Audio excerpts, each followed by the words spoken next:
హాస్టల్లో ఉండేవాళ్ళం ముగ్గురు. డబ్బులు కట్టలేక మా లగేజ్ మొత్తం హాస్టల్ బయట పడేశారు. ఏందయ్యా మీరు వీకోట్ అంటున్నారు, వీకోట్లో గోవిందప్ప తెలుసు కదా, అతను అందరికీ దాన ధర్మాలు చేస్తూ ఉంటాడే, అతను అడగట్టి మా నాన్న సార్ అన్నారు. మాకు 4 ఎకరాలు పొలం మిగిలింది. 4 ఎకరాల్లో వ్యవసాయం చేయాలి, పిల్లలను చదివించాలి, కుటుంబం జరగాలి.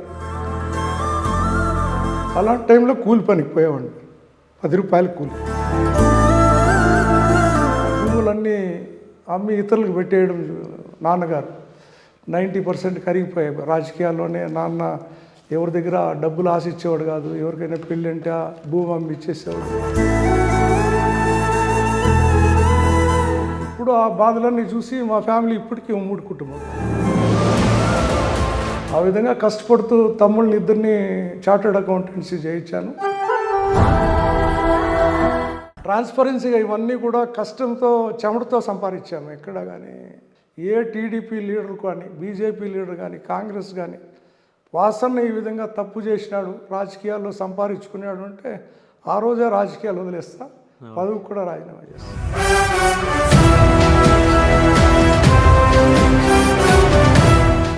అంటే మిమ్మల్ని 2019లోనే ఎమ్మెల్యేగా చేయాలని చెప్పేసి అనుకున్నారు పెద్దిరెడ్డి గారు అని చెప్పేసి అనుకున్నారు. మరి ఎందుకు నిల్చోలే మీరు? ఈ భారతదేశంలో 40% ఓట్లు సాధించి ఓడిపోయిన మొట్టమొదటి పార్టీ ఏదైనా ఉందంటే అది వైఎస్ఆర్ కాంగ్రెస్ పార్టీ, జగన్మోహన్ రెడ్డి గారు. మరి ఓడిపోయారు ఎందుకు అని అంటే మీరు ఏం సమాధానం చెప్తారు? సో అంటే రాజకీయాలంటే ఒకరిని ఎదగనీయకుండా చేయాలని చెప్పేసి చాలామంది అనుకుంటారు. పెద్దిరెడ్డి గారి దగ్గర నుంచి అట్లాంటి ఏమైనా సవాళ్ళు ఎదుర్కొన్నారా అని? అది చంద్రబాబు నాయుడు కూడా గ్రహించి జగన్మోహన్ రెడ్డి గారి కన్నా పెద్దిరెడ్డి గారి పైన ఎక్కువ టార్గెట్ చేస్తారు. కుప్పం అనేది చంద్రబాబు నాయుడు గారికి కంచుకోట అని మాట్లాడతారు. చదువు తీసుకుంటే least literacy in south India. ఈ రోజుకి కూడా, ఈ రోజుకి మీరు నమ్ముతారా? I will show you. 10,000 మనిషి బెంగళూరు వలస వెళ్తారు. 17 సంవత్సరాలు ముఖ్యమంత్రిగా ఉండేటువంటి ఒక కాన్స్టిట్యున్సీలో ఇలాంటి పరిస్థితిని ఏ రాష్ట్రంలో అయినా చూడగలుగుతామా? రామారావు కుటుంబంలో ఎవరినైనా ముఖ్యమంత్రి చేయగలుగుతాడా? సూటి ప్రశ్న. హరికృష్ణాన్ని తొక్కేశాడు. వెంకటేశ్వరరావుని మంత్రి చేస్తామని వెంకటేశ్వరరావుని పక్కన పెట్టేశాడు. జూనియర్ ఎన్టీఆర్ని వాడుకున్నాడు. చంద్రబాబు గారు ఏ విధంగా ఉంటాడంటే అవసరానికి యూజ్ అండ్ త్రో గ్లాస్ ఏ విధంగా ఉంటుందో ఆ విధంగా నందమూరి కుటుంబాన్ని వాడుకుంటాడు, వాళ్ళని వదిలేస్తాడు. సో ఇవన్నీ చూస్తుంటే ఏమనిపిస్తుంది? రాజకీయాలు భ్రష్టు పట్టిపోయండి. సో చిత్తూరులో అట్లాంటి లీడర్లు ఎంతమంది ఉన్నారు? సో అంటే ఇప్పుడున్న ఈ రాజకీయాలకి మీలాగా ఉంటే ఓకేనా? నా విధమైనటువంటి రాజకీయాలు పనికిరావండి. నా గురించి విమర్శించేటువంటి టీడీపీ లీడర్స్ కూడా లేరు. ముందుకు వెళ్ళాలంటే ఈ డబ్బు రాజకీయాలు చేయాలి. మనకు అది పడదులేని ఒక మైండ్ సెట్, వెళ్ళాలని ఒక మైండ్ సెట్. ఈ విధంగా కొద్దిగా వెనకబడిపోయా రాజకీయాల్లో. లేదంటే నాకు ఆ కల్చర్ అలవాటు అంటే నేను ఎప్పుడో మంత్రి అయ్యేవాడిని, దాంట్లో ఏం డౌట్ లేదు. నాకుండే బ్యాక్గ్రౌండ్కి ఎప్పుడూ అయ్యేవాడు.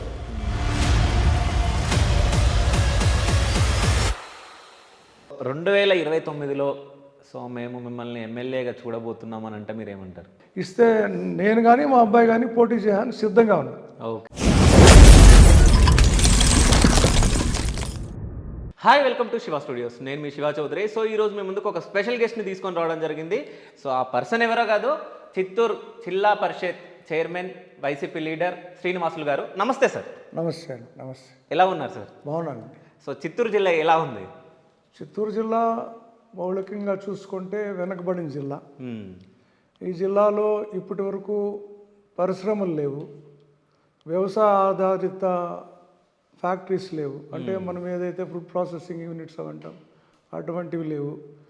ఇప్పుడు జిల్లా డివైడ్ అయిన తర్వాతగా ఎడ్యుకేషన్ పరంగా కూడా ఒక యూనివర్సిటీ కూడా లేదు. ఈ విధంగా మనం చూసుకున్నప్పుడు అన్ని రకాలుగా వెనుకబడినటువంటి జిల్లా చిత్తూరు జిల్లా. హంద్రీనీవా జలాలు కూడా రాజశేఖర్ రెడ్డి గారు అప్పుడు పుంగనూరు బ్రాంచ్ కెనాల్ వరకు తెప్పించగలిగారు ఈ జిల్లాలో. పుంగనూరు నుండి ఇక్కడ నీళ్ళు లేకపోయేటివి. కానీ చంద్రబాబు నాయుడు గారు 14లో ముఖ్యమంత్రి అయిన తర్వాత ఆ బ్రాంచ్ కెనాల్ స్టార్ట్ చేయడం జరిగింది. కానీ ఆయన కూడా పూర్తి చేయలేకపోయినాడు. 14 నుండి 19 వరకు చంద్రబాబు కూడా పూర్తి చేయలేకపోయినాడు. మళ్ళా జగన్మోహన్ రెడ్డి గారు వచ్చి దాదాపు 400 కోట్లు వెచ్చించి అంద్రీనివ కాలువ పూర్తి, అది కూడా కుప్పం కాన్స్టిట్యున్సీలో శాంతిపురం వరకు నీళ్ళు ఇవ్వగలిగాడు. ఇప్పుడైతే 29 నుండి 24 నుండి నీళ్ళు వస్తున్నాయి కుప్పంకు. ఇంకా కూడా బ్రాంచ్ కెనాల్స్ అన్నీ డెవలప్ కావాలి. త్రాగునీరు, సాగునీరు పూర్తి ఇవ్వాలంటే ఇంకా దాదాపు ఒక 1000 కోట్ల పైన ఇన్వెస్ట్ చేస్తే కానీ ఆ ప్రాజెక్ట్ పూర్తి అయినట్టు కాదు. అవన్నీ చేస్తే కానీ జిల్లా ముందుకు వస్తుందని నేను అనుకోవడం. ఓకే, అంటే ఇప్పుడు అంటే రూలింగ్లో మీ పార్టీ లేదు, వైఎస్ఆర్సీపీ పార్టీ లేదు. సో కూటమి పార్టీలు అంటే 3 పార్టీలు కలిసి కూటమిగా ఏర్పడి వాళ్ళ గవర్నమెంట్ రన్ అవుతుంది. సో వాళ్ళు ఏమని మాట్లాడుతున్నారంటే, సో 5 సంవత్సరాలు మొత్తం రాష్ట్రాన్ని భ్రష్టు పట్టించిండు జగన్ అని చెప్పేసి మాట్లాడుతున్నారు. సో దీనిపైన మీ అభిప్రాయం ఏంటి? మనం ఏ విధంగా చూసుకున్నా జగన్మోహన్ రెడ్డి గారి అడ్మినిస్ట్రేషన్ అనేది భారతదేశంలోనే చాలా మెచ్చుకోదగినటువంటి అడ్మినిస్ట్రేషన్. ఏ విధంగా అంటే మహాత్మా గాంధీ గారు మనకు గ్రామ స్వరాజ్యం కావాలి, గ్రామాలు మౌలికంగా వసతులు ఏర్పాటు చేయాలి, గ్రామాల్లో విద్య అభివృద్ధి కావాలి, వైద్యం అభివృద్ధి కావాలి, నడి రాత్రిలో కూడా ఒక ఆడబిడ్డ నడుచుకొని వెళ్ళగలిగేటువంటి శక్తిని ఇవ్వాలని మహాత్మా గాంధీ గారు కలలు కన్నారు. అలాంటివి జగన్మోహన్ రెడ్డి గారిని పాలనలో చూడడం జరిగింది. గవర్నెన్సీ అట్ విలేజెస్ అంటే గ్రామ సచివాలయం పెట్టడం, దాదాపు 574 సర్టిఫికేట్స్ ఏవైతే ఉన్నాయో అవి ప్రతి వ్యక్తి ఇంటికి చేరేటివి. వ్యక్తి ఆ గ్రామ సచివాలయానికి పోని అవసరం లేదు. వాలంటీర్ అనే వ్యక్తి తీసుకొచ్చి ఏదైతే ఆన్లైన్ చేసుకునేది వాలంటీర్నే, ఆ సర్టిఫికేట్ ఇంటికి ఇచ్చేది వాలంటీర్ని. ఈ విధంగా గవర్నెన్సీ అనేది గ్రామాల్లో బలపడింది జగన్మోహన్ రెడ్డి గారు ఉన్నప్పుడు. ఆ విధంగా రెవెన్యూ పరంగా కావచ్చు, పంచాయత్ రాజ్ కావచ్చు, విద్యాపరంగా కావచ్చు, హెల్త్ పరంగా కావచ్చు, అన్ని రకాల యూనిట్లు స్థాపించడం. రైతులకు రైతు భరోసా పెట్టారు, విలేజ్ హెల్త్ క్లినిక్స్ పెట్టారు వైద్యపరంగా, డిజిటల్ లైబ్రరీస్ స్థాపించారు. ఇంకా కొన్ని పూర్తి కావాలి, కొన్ని పూర్తయి. ఈ విధంగా ఆ గ్రామీణ 2500 జనాభా కలిగినటువంటి గ్రామానికి ఏవైతే వసతులు కావాలనో అవి జగన్మోహన్ రెడ్డి గారు క్రియేట్ చేయడము, వాటిని ఇంప్లిమెంట్ చేయడము, వాటిని ప్రజలు అనుభవించడం కూడా చూసాం. ఆ విధంగా అతను అడ్మినిస్ట్రేషన్లో చాలా చక్కగా చేశాడని నేను భావిస్తున్నా. ఇకపోతే విద్యాపరంగా తీసుకున్నట్లయితే గతంలో ఏ ముఖ్యమంత్రి సాహసం చేయలేదు. మనకు 3వ తరగతి వరకు కంపల్సరీ తెలుగు మీడియం పెడుతూ తెలుగు మీడియంని కంటిన్యూ చేస్తూ సిబిఎస్ఈ సిలబస్ని ఇంప్లిమెంట్ చేయడం చూసాం.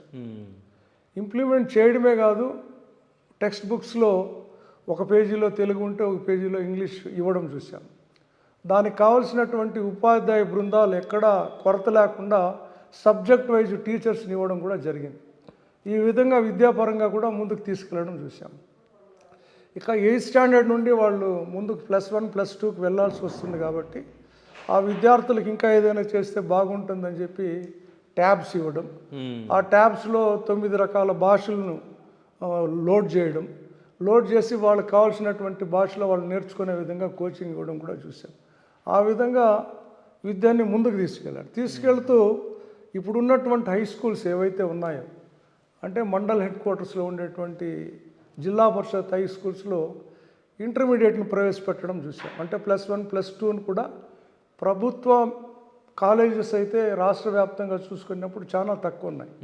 కానీ జగన్ హయాంలో ప్రతి మండల్ హెడ్ క్వార్టర్లో కూడా ఇంటర్మీడియట్ కాలేజీని జెడ్పీ స్కూల్ రూపంలోనే చూడగలిగాం.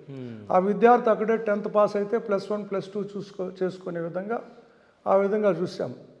విద్యార్థులు కూడా విద్య పట్ల పూర్తి స్థాయిలో ఆకర్షితులయ్యారు జగన్ రెడ్డి గారు గవర్నమెంట్లో.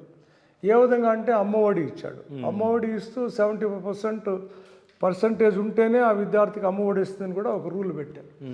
ఆ విధంగా ప్రభుత్వ పాఠశాలల్లో నో వేకెన్సీ బోర్డులు చూడగలిగాం జగన్ గారి ప్రభుత్వంలో. ఆ విధంగా విద్యను ముందుకు తీసుకెళ్ళాడు. ఇక 3వది వైద్యం, విలేజ్ హెల్త్ క్లినిక్స్ పెట్టాడు.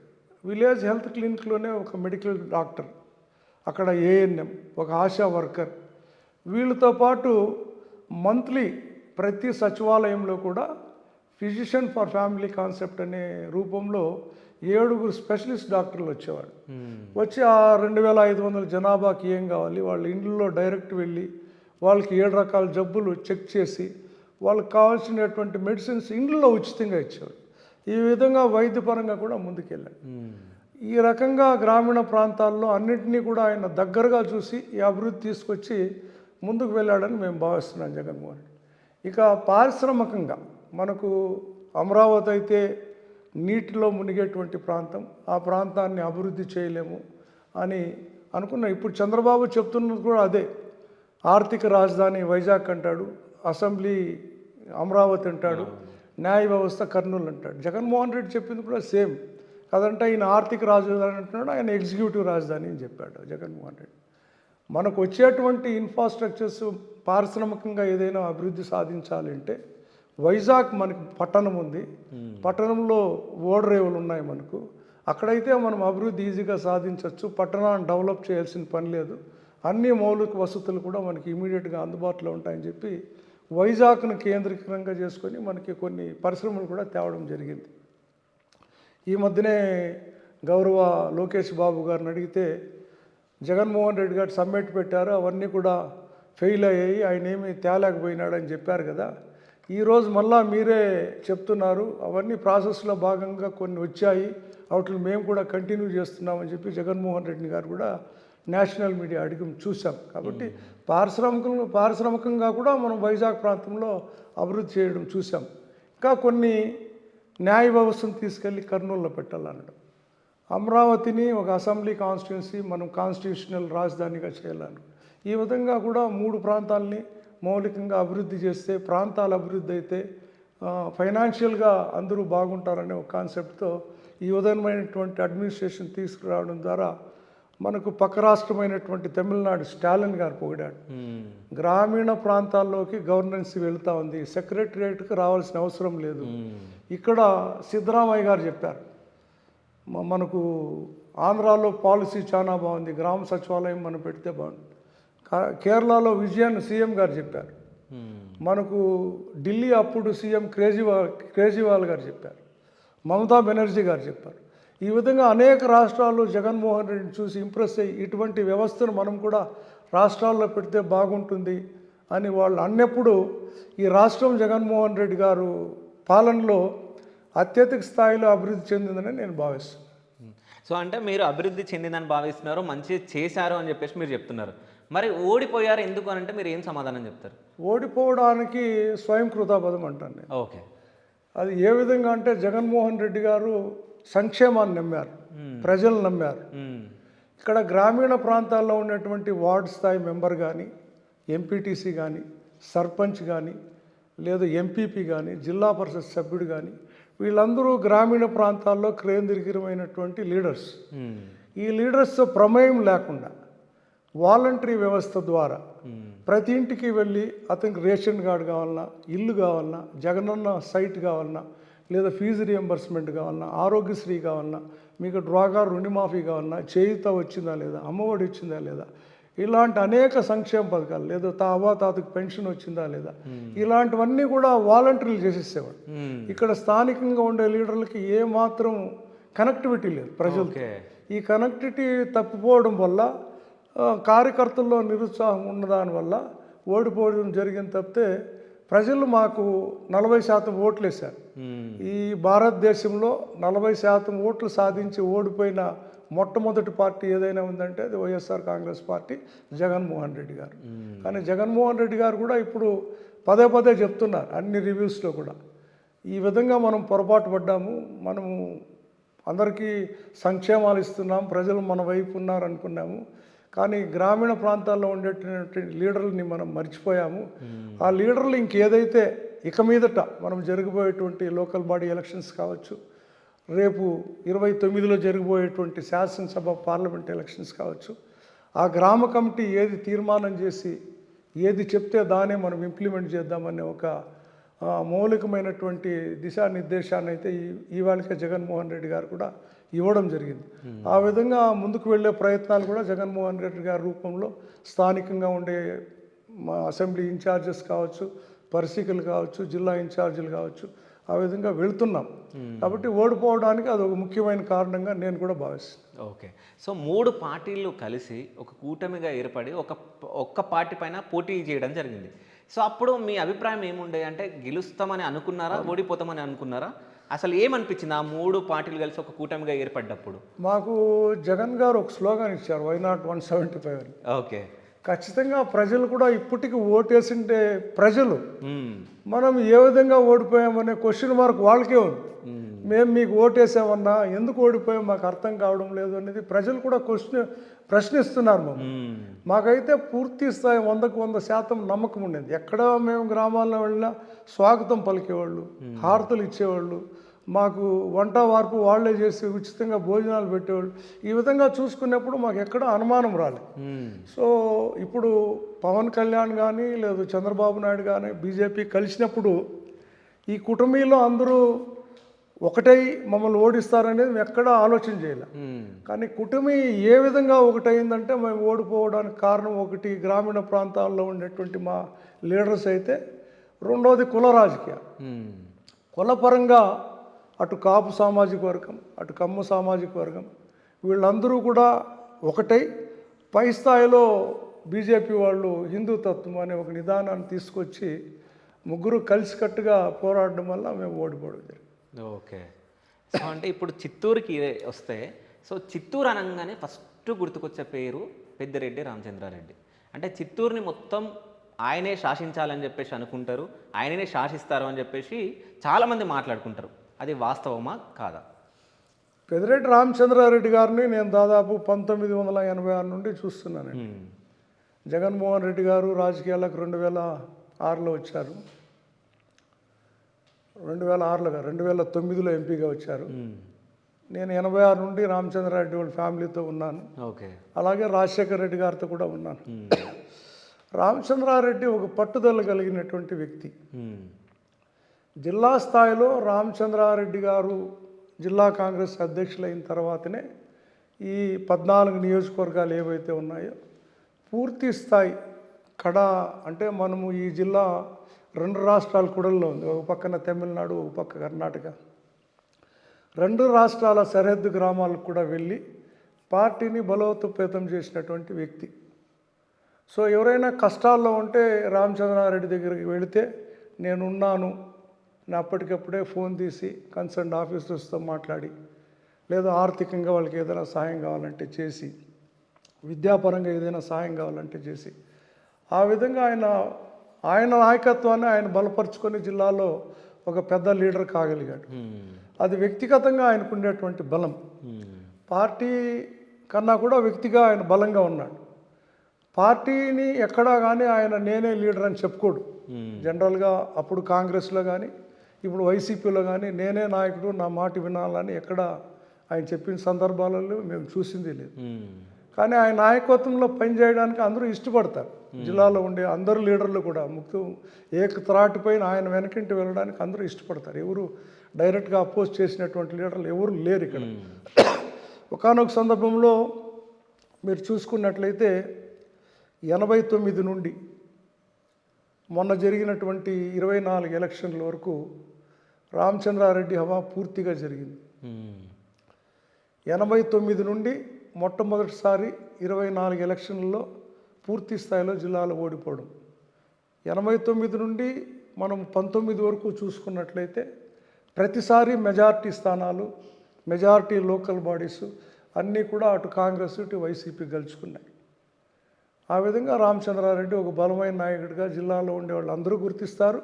అది చంద్రబాబు నాయుడు కూడా గ్రహించి జగన్మోహన్ రెడ్డి గారి కన్నా పెద్దిరెడ్డి గారి పైన ఎక్కువ టార్గెట్ చేస్తారు. ఓకే. అయితే ఇప్పుడు మీకు జిల్లా పరిషత్ చైర్మన్గా పదవి రావడానికి కారణం ఎవరు? జిల్లా పరిషత్ చైర్మన్గా నాకున్నటువంటి అనుభవం, సీనియారిటీ ఓకే. ఒక ఎత్తు అయితే, ఒక ఎత్తు మా తమ్ముడు బాలాజీ గారు.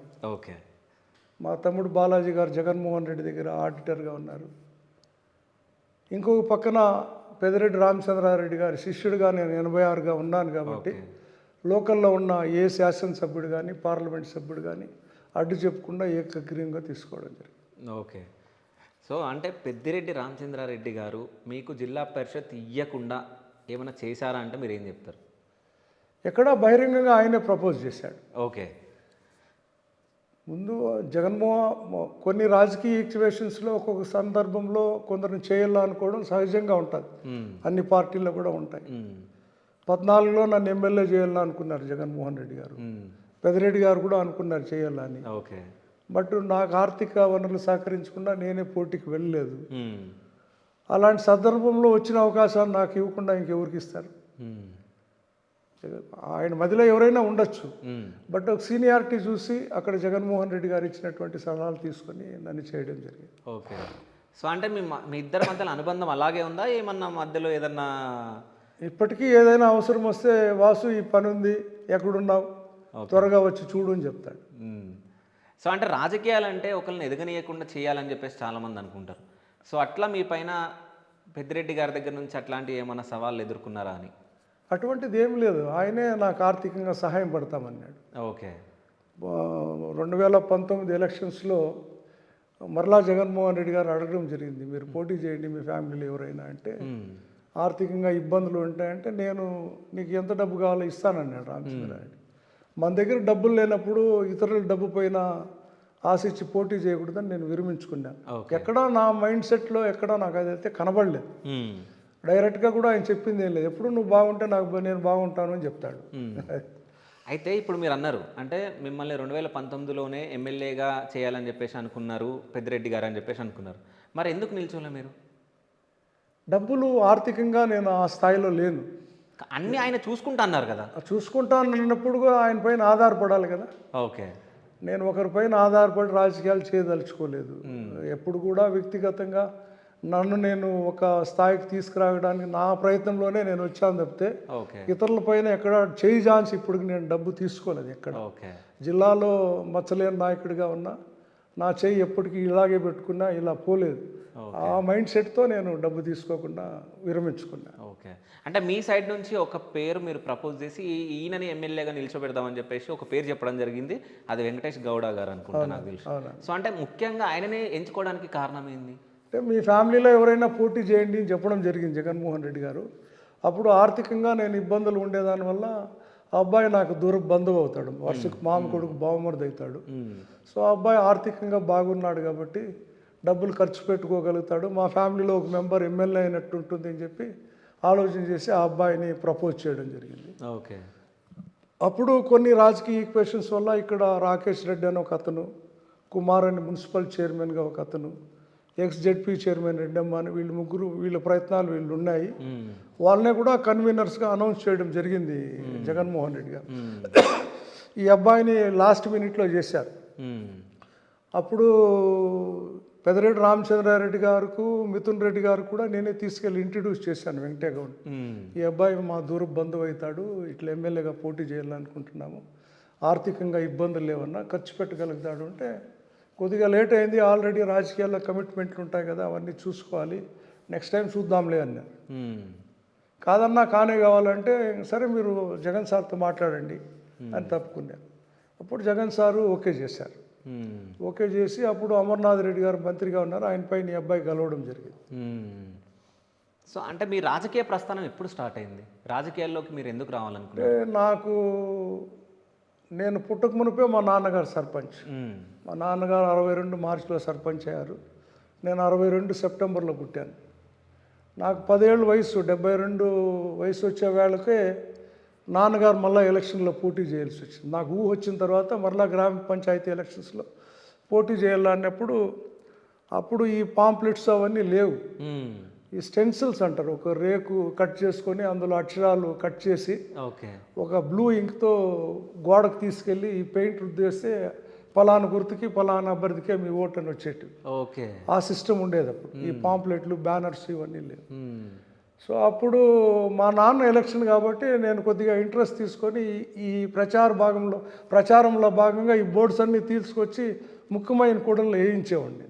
ఈ ఫలానా గుర్తు మా పిచ్చకు గుర్తు, గోవిందప్ప గారి గుర్తు, ఆ గుర్తుకే ఓటేయండి, ఇవన్నీ అన్ని విలేజ్లో కవర్ అయ్యే విధంగా చూసుకొని ఆ విధంగా రాజకీయాలపైన ఒక ఇంట్రెస్ట్ ఉండేది నాకు. అప్పటి నుండి రాజకీయాలు చూస్తున్నాను, 72 నుండి దగ్గరగా చూస్తున్నాను రాజకీయాలు.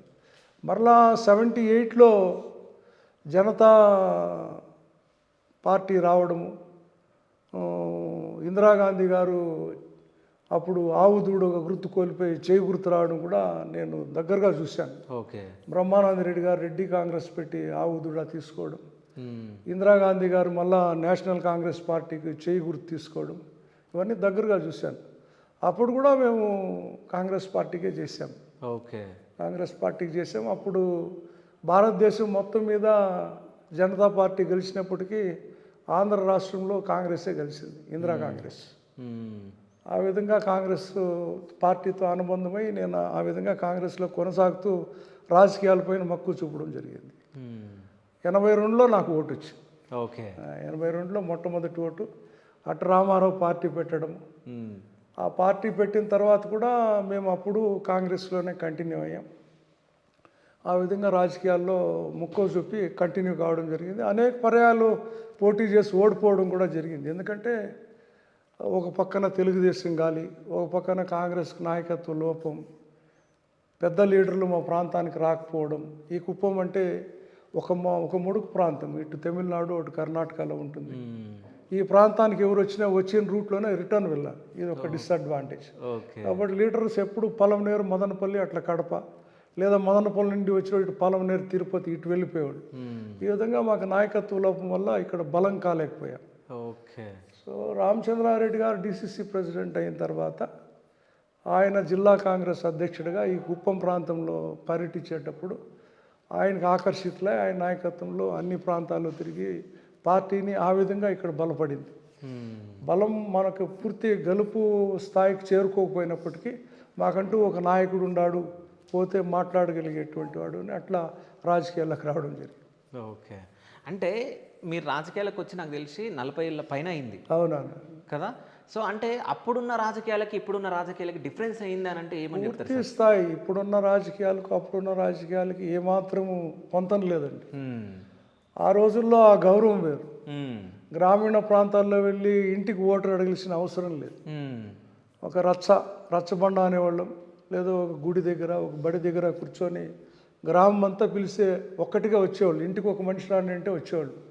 ఏదో ఈ వ్యక్తి మనవాడు, ఈ గుర్తు మంది, మీరు ఓటేయండి అంటే ఆ పోలింగ్ రోజు వచ్చి అక్కడ తాంబూలం పెడతారు. మా ప్రాంతంలో అలవాటు, 2 ఒక్కలు తమలపాకులు పెట్టేస్తే ఆ తాంబూలం వేసుకొని ఓటు వేసేసి వెళ్ళిపోయేవాడు. ఆ విధంగా డబ్బులు అనేది మేము ఎప్పుడూ చూడలేదు. కులాలు కూడా చూడలేదు, చాలా హందుగా ఉండేవి. ప్రతి కులము ఐకమత్యంతో కలిసి ఉండేటివి. ప్రతి విషయం ఏదైనా కానీ గ్రామీణ ప్రాంతంలో ఉండే ఎటువంటి సమస్యనైనా కులాలకు సంబంధం లేకుండా జరిగిపోయేవి. రాజకీయంతో పాటు పండగలు కావచ్చు, సావులు కావచ్చు, పెళ్ళిళ్ళు కావచ్చు, అన్నీ కూడా ఆ విధంగా ఉండేటువంటి రాజకీయాలు. ఎప్పుడైతే రామారావు గారు పార్టీ పెట్టారో 83లో కూడా డబ్బు రాజకీయాలు కనబడలేదు, కానీ 85 నుండి కొద్దిగా డబ్బులు ప్రజల్లోకి రావడం గమనించాం. ఓకే.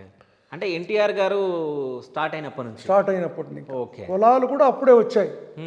రెడ్డి ఫీలింగ్ రావడము, కమ్మ ఫీలింగ్ రావడము, అప్పుడు రెడ్ల కమ్మోళ్ళ అనేది ఫీలింగ్ రావడము రామారావు గారి ద్వారానే వచ్చింది.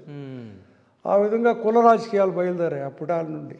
ఒక పక్క రెడ్లు కాంగ్రెస్లోకి వెళ్ళడం, కమ్మాస్ అంతా టీడీపీలోకి వెళ్ళడం, ఇతర కులాలు వాళ్ళ అవసరాన్ని బట్టి అక్కడున్న నాయకత్వాన్ని బట్టి వాళ్ళేనికింటి వెళ్ళడం, ఈ విధంగా కుల రాజకీయాలు మొదలయ్యాయి. ఇవి పరాకాష్ఠకి చేరాయి 95 తర్వాత. ఓకే. ఎన్ని కులాలు ఉన్నాయో అన్ని కులాలని విడగొట్టి రాజకీయాలు చేయడం చేశారు. పూర్తి 95 నుండి ఈ పార్టీ ఆ పార్టీ అనేం లేదు. అటు కాంగ్రెస్ కావచ్చు, ఇటు టీడీపీ కావచ్చు, అటు బీజేపీ కావచ్చు. ఏ కులం లీడరు బలంగా ఉంటే ఆ కులాన్ని తీసుకొచ్చి అతను లీడర్ చేయడం, మీ కులం ఉంది కదా అని చెప్పడం. ఆ విధంగా స్థానిక రాజకీయాల నుండి పై స్థాయి రాష్ట్ర స్థాయి రాజకీయాల వరకు అటువంటి రాజకీయాలు ఇప్పుడు జరుగుతున్నాయి. సో అప్పుడు అటువంటివి లేవు. అప్పుడు గౌరవప్రదం. ఒక సర్పంచ్ అంటే ఎంతో హోదా, ఒక పంచాయతీ మెంబర్ అంటే హోదా, అతను చెప్పిందే వేదవాకు. ఆ రోజు ఆ న్యాయం ఆ విధంగా ఉండేది. పోలీస్ స్టేషన్లు ఉండేటివి కాదు, పోలీసులు కేసులు వెళ్ళేటివి కాదు. గ్రామ పంచాయతీలో కూర్చొని ఒక తీర్మానం చేస్తే ఆ తీర్మానం కట్టుబడేవాళ్ళు గ్రామస్తులందరూ. అటువంటివి అప్పుడు మీరు చూసుకున్నట్లయితే 95 వరకు సివిల్ కేసెస్ ఇప్పుడుండే సివిల్ కేసెస్లో 10% కూడా ఉండేటివి. ఓకే. ఉమ్మడి కుటుంబాల్లో కూర్చొని వాళ్ళే పరిష్కారం చేసుకొని వాళ్ళ భూములు వాళ్ళే పంచుకునేవాళ్ళు. మధ్యలో పెద్ద మనుషులు ఎవరు ఉండేవాళ్ళు కాదు. అన్నదమ్ములు కానీ మామర్దులు కానీ ఆ ఊర్లో ఆ ఇల్లు భాగం పోవాలంటే పక్కింటికి తెలిసేది. ఆ విధమైనటువంటి కల్చర్ ఉండేది. ఇప్పుడు ఆ విధమైనటువంటి కల్చర్ లేదు. అన్నదమ్ములు భాగాలు పోవాలంటే కూడా కోర్టు, పోలీస్ స్టేషను, రాజకీయ నాయకుల నుండి చుట్టే పరిస్థితులు వచ్చేసాయి. బలమైన కులముద్ర పడిపోయింది. ఒక పక్కన పవన్ కళ్యాణ్ బలిజ కులానికి కమ్ము కాస్తూ, జగన్ రెడ్డి గారు రెడ్డి కులానికి కమ్ము కాస్తూ, చంద్రబాబు గారు కమ్ము కులానికి కాస్తూ, ఈ విధమైనటువంటి కుల రాజకీయాలు గ్రాస్ రూట్ నుండి వచ్చేసాయి. చాలా ఫెడ్డప్ అయిపోయినాం మేమంతా కూడా. అప్పుడు రాజకీయాలకి ఇప్పుడు రాజకీయాలు మింగిల్ కాలేకపోతున్నాం. అదే నాకు తెలిసి మీరు ఎక్కువ సార్లు మీరు పోటీ చేయడం జరిగింది, 3 సార్లు ఏమో గెలవడం జరిగింది. సో అంటే ఆ ఓటమిలకు ఇవే కారణాలు అయి ఉంటాయి అంటే పైసా, కులాలు? అంటే నేను రాజకీయాలు మీరు చెప్తే నేను 82లో నాకు ఓటు వచ్చింది. నేను మొట్టమొదటి ఎలక్షన్ 87లో పోటీ చేశాను. 87కే బలమైన టీడీపీ పార్టీ రూలింగ్లో ఉంది. కాంగ్రెస్కు ఏజెంట్స్ కూడా ఉండేవాళ్ళు గారు ఈ ప్రాంతంలో. అలాంటప్పుడు మా మండలాలు 87లోనే ఏర్పడ్డాయి. మా మండలాల్లో కార్యకర్తలందరూ కూడా ఒక పక్క రామారావు గ్లామర్, ఒక పక్క కాంగ్రెస్ మీద వ్యతిరేకత. ఈ విధంగా మేజర్ సెక్టర్ 90% టోటల్గా రామారావు గారిలోనే వెళ్ళిపోయారు. అట్లాంటి టైంలో పోటీ చేసేకి ఎవరు లేకుంటే మీరు పోటీ చేయాలి కంపల్సరీ అని హైకమాండ్ చెప్తే అప్పుడు ఉన్నటువంటి జిల్లా అధ్యక్షులు కావచ్చు, లేదో అప్పుడు 87లో నాకు తెలిసి రాజశేఖర్ రెడ్డి గారు అనుకుంటాను పిసిసిఐ ప్రెసిడెంట్. రాజశేఖర్ రెడ్డి గారు కూడా లెటర్ పెట్టారు, మనం ఎక్కడ కానీ పోటీ వదలకూడదు, ఇనానిమస్లో వదలకూడదు, పోటీ చేయాలంటే 87 మండలాలు వచ్చిన తర్వాత మొట్టమొదటిసారిగా మాకు అప్పుడు డిసిసి ప్రెసిడెంట్ గోపీనాథ్ గారు ఆ మండలాలు ఏర్పడితే ఈ ఏ ఫామ్ బి ఫామ్ అని ఒకటి ఇస్తారు గుర్తు కోసం. మాకు ఇన్ టైం ఏ ఫామ్ ఇవ్వలేకపోయాడు గోపీనాథ్ గారు, చేయి గుర్తు రాకపోయింది. అప్పుడు బీరువా గుర్తు వచ్చింది మాకు కాంగ్రెస్ లో పోటీ చేసేటువంటి జిల్లా పరిషత్ సభ్యులందరికీ. అప్పుడు ఓడిపోవడం జరిగింది. నేను 1280 ఓట్స్తో దాదాపు 60,000 ఓట్లలో 1280 ఓట్లతో ఓడిపోయినా. అప్పుడే ఇంతగాల్లో ఇన్ని ఓట్లు వచ్చాయా అని ఒకసారి పెద్ద లీడర్లు చూసుకోవడం జరిగింది. నువ్వు చాలా బలంగా ఉన్నావు ఆ మండలంలో, కీపప్ అని చెప్పి బుధం తొట్టి రాజకీయాల్లో ఉండాలి నువ్వు, నీ బట్టి యువకులు అని చెప్పి ప్రోత్సహించినటువంటి లీడర్లు గోపీనాథ్ కావచ్చు, అప్పుడు జ్ఞానేందర్ రెడ్డి ఎంపీగా ఉన్నారు ఆయన కావచ్చు, ఇక్కడ లోకల్లో ఉండేటువంటి లీడర్స్ కావచ్చు, వీళ్ళందరూ కూడా సహాయం చేసేవాళ్ళు అప్పుడు. అంటే ఇక్కడ మీ చిత్తూరులో అంటే కొంతమందితో అంటే నాకు ఫ్రెండ్స్ ఉన్నారు, అదేవిధంగా కొంతమందితో నేను మాట్లాడినప్పుడు మీ గురించి మంచిగా చెప్తున్నారు. అంటే సార్ అంటే ఒక్కసారి కలిస్తే చాలు, ఆయన జ్ఞాపక శక్తి ఎక్కువ, సో ఏ ఊర్లో ఏ విలేజ్కి వెళ్ళినా సో వాళ్ళని ఇట్టే గుర్తుపట్టేస్తారు అని చెప్పేసి మీ గురించి మంచిగా చెప్తున్నారు. అంటే సార్ అంటే డౌన్ టు ఎర్త్, అంటే డబ్బు విషయాల్లో కానీ దాని విషయాల్లో అంటే అది లేకపోయినా బట్ మనుషులతో చాలా బాగా మాట్లాడుతారు అని చెప్పేసి చెప్తున్నారు. సో అంటే ఇప్పుడున్న ఈ రాజకీయాలకి మీలాగా ఉంటే ఓకేనా? అంటే ఈ నా విధమైనటువంటి రాజకీయాలు పనికిరావండి, పనికిరావు 100% చెప్తాను. అని నా వ్యక్తిత్వం మా తాత ముత్తాతల నుండి వచ్చింది నాకు. మా తాతగారు మైసూర్ మహారాజుల దగ్గర పనిచేసేవాళ్ళు మా ముత్తాత గారు. సో కల్చర్ అప్పటాల నుండి ఈ రాష్ట్రము విడిపోకముందు కొన్ని రోజులు మదరాసి రాష్ట్రంగా, కొన్ని రోజులు మైసూర్ రాష్ట్రంగా ఉండేదని నాకు మా పెద్దవాళ్ళు చెప్పేవాడు. మైసూర్ రాష్ట్రంగా ఉన్నప్పుడు మా నాన్నగారు తాతగారు మైసూర్ మహారాజుల దగ్గర పనిచేశారు. సో ఆ మహారాజుల దగ్గర పనిచేయడం వల్ల ఆయన కొద్దిగా దానగుణం ఎక్కువ, భోజనాలు పెట్టడం, ఊర్లో మంచి చెడ్డ చూడడం, ఆ విధంగా ఉండేటువంటి మా తాతగారు. ఆ విధంగా మా తాతగారు మా నాన్నగారు కూడా ఫాలో అయ్యారు. ఎక్కడ కానీ మన ఇంటి దగ్గరకు వచ్చినోడు భోజనం చేయకుండా వెళ్ళకూడదు, అతని ఇబ్బందుల్లో వస్తే ఏదో మన దగ్గర కలిగిన దాంతో ఎంత ఆర్థిక సహాయం చేయాలి, పెళ్ళి అంటే చేయాలి, హెల్త్ అంటే చేయాలి, చదువు అంటే చేయాలి. ఈ విధంగా అక్కడి నుండి వచ్చినటువంటి అలవాటు నేను ఇంకా మరువలేకపోతున్నా. అలాగా వచ్చేసింది నాకు. ఇప్పుడు కూడా నేను జిల్లాలో ట్రాన్స్పరెన్సీగా నాకు నేను చెప్పుకోవడం కాదు, తెలుగుదేశం పార్టీ వాళ్ళని అడిగినా జడ్పీ చైర్మన్ శ్రీనివాస్ ఏ విధంగా అంటే పెద్ద ఆయన అని చెప్తారు. నా గురించి విమర్శించేటువంటి టీడీపీ లీడర్స్ కూడా లేరు. సో ఆ విధంగా నా లైఫ్ సాగుతూ ఉంది. ఓకే. ఈ రాజకీయాలు ఒక రకంగా డబ్బు ప్రభావం వచ్చిన తర్వాత నాకు నేనే వెనకబడ్డాను అనిపిస్తుంది ఒక్కొక్కసారి. ముందుకు వెళ్ళాలంటే ఈ డబ్బు రాజకీయాలు చేయాలి, మనకు అది పడదులే అని ఒక మైండ్ సెట్, వెళ్ళాలని ఒక మైండ్ సెట్, ఈ విధంగా కొద్దిగా వెనకబడిపోయా రాజకీయాల్లో. లేదంటే నాకు ఆ కల్చర్ అలవాటు అంటే నేను ఎప్పుడో మంత్రి అయ్యేవాడిని, దాంట్లో ఏం డౌట్ లేదు. ఓకే. నాకుండే బ్యాక్గ్రౌండ్కి ఎప్పుడో అయ్యేవాడిని. మాకు తాతగారు కావచ్చు, నాన్నగారు కావచ్చు, లోకల్ జిల్లా రాజకీయాలు కావచ్చు, అన్ని అవకాశాలు ఉండేటివి, బట్ మనం చేయలేకపోయాం. ఒకప్పుడు అడిగాను నేను చంద్రబాబు మీద పోటీ చేయాలని 94లో. అప్పుడు ఎలక్షన్ ఖర్చు 5 లక్షలు, ఓకే. ఎంటైర్ కాన్స్టిట్యున్సీ ఖర్చు 5 లక్షలు. సోనియా గాంధీ వరకు వెళ్ళాను బీఫామ్ కావాలని, ఢిల్లీకి వెళ్ళొచ్చాను. ఓకే. ఏంది బాబు అక్కడ చంద్రబాబు కదా, గెలవగలుగుతావా నువ్వు, ఓడిపోయే సీటుకి ఎందుకు అంటే, ప్రయత్నంలో ఎక్కడా లోపం ఉండకూడదు, ఓడిపోతే నేనేమి పనికిరానోడిని కాదు కదా, ఒక లీడర్గా ఎదగగలిగే శక్తి నాకు వస్తుంది కదా, చంద్రబాబు అంటే ఫోకస్ నా మీద ఉంటుంది కదా రాష్ట్రం మొత్తము, ఎవరో అబ్బాయి చిన్న ఏజ్లో పోటీ చేస్తున్నాడని, మీ నాయకత్వం కూడా నా నాయకత్వాన్ని గుర్తిస్తుంది కదా రేపు నేను చెప్పాను. నేను ఇదే చెప్పాను సోనియా గాంధీ గారికి, సోనియా గాంధీకే చెప్పాను నేను. ఓకే. సో ఆ విధంగా రాలేకపోయింది నాకు అప్పుడు. సో అప్పుడు సుబ్రహ్మణ్యారెడ్డి గారు నిలిచారు, సుబ్రహ్మణ్యారెడ్డి గారు నిలిచారు, అతనికే సపోర్ట్ చేశారు. ఎక్కడ మా పొలిటికల్గా ఒక డిసిషన్ తీసుకుంటే హైకమాండ్ వాళ్ళకే సపోర్ట్ చేస్తూ వచ్చాను. ఎక్కడ పార్టీకి వ్యతిరేకంగా పనిచేసినటువంటి సందర్భాలు ఎక్కడా లేవు నాకు. అంటే ఢిల్లీలో ఉన్న సోనియా గాంధీ గారే ఆ మాట మాట్లాడారంటే, సో ఇప్పుడు మన అంటే 2 రాష్ట్రాల్లో కూడా మాట్లాడుకునేది ఎక్కువ ఏంటంటే, కుప్పం అనేది చంద్రబాబు నాయుడు గారికి కంచుకోట అని మాట్లాడతారు. అసలు ఈయన ఎన్ని రోజుల నుంచి, అంటే ఎప్పటి నుంచి పోటీ చేయడం జరుగుతుంది అక్కడ, అంటే కుప్పం కంచుకోటగా ఎందుకు మారిందంటే మీరు ఏమని చెప్తారు? కుప్పం వచ్చి ఒక రిమోట్ ప్రాంతం అండి. ఓకే. చిత్తూరు జిల్లాలో శ్రీకాకుళంలో ఏ విధంగా ప్రజలు ఉంటారు, కుప్పంలో కూడా అదే విధంగా ఉంటారు. చాలా వెనకబడినటువంటి ప్రాంతం. అన్నోన్ పర్సన్స్ ఏమరా అంటే వాళ్ళకు చదువు లేదు, ఓకే, రాష్ట్రంలో జరిగేటువంటి వ్యవస్థలపైన అవగాహన లేదు, ఈ విధమైనటువంటి మైండ్ సెట్ ఉండేటువంటి ప్రజలు ఎక్కువ ఉన్నారు అక్కడ. చదువు తీసుకుంటే least literacy in south India. ఈరోజు ముఖ్యమంత్రిగా చంద్రబాబు గారు ఉన్నారు. మీరు ఒకసారి సర్వే చేస్తే ఖచ్చితంగా నేను చెప్తున్నా, ఈరోజు కూడా లీస్ట్ లిటరసీ కుప్పం ఉందండి. ఓకే.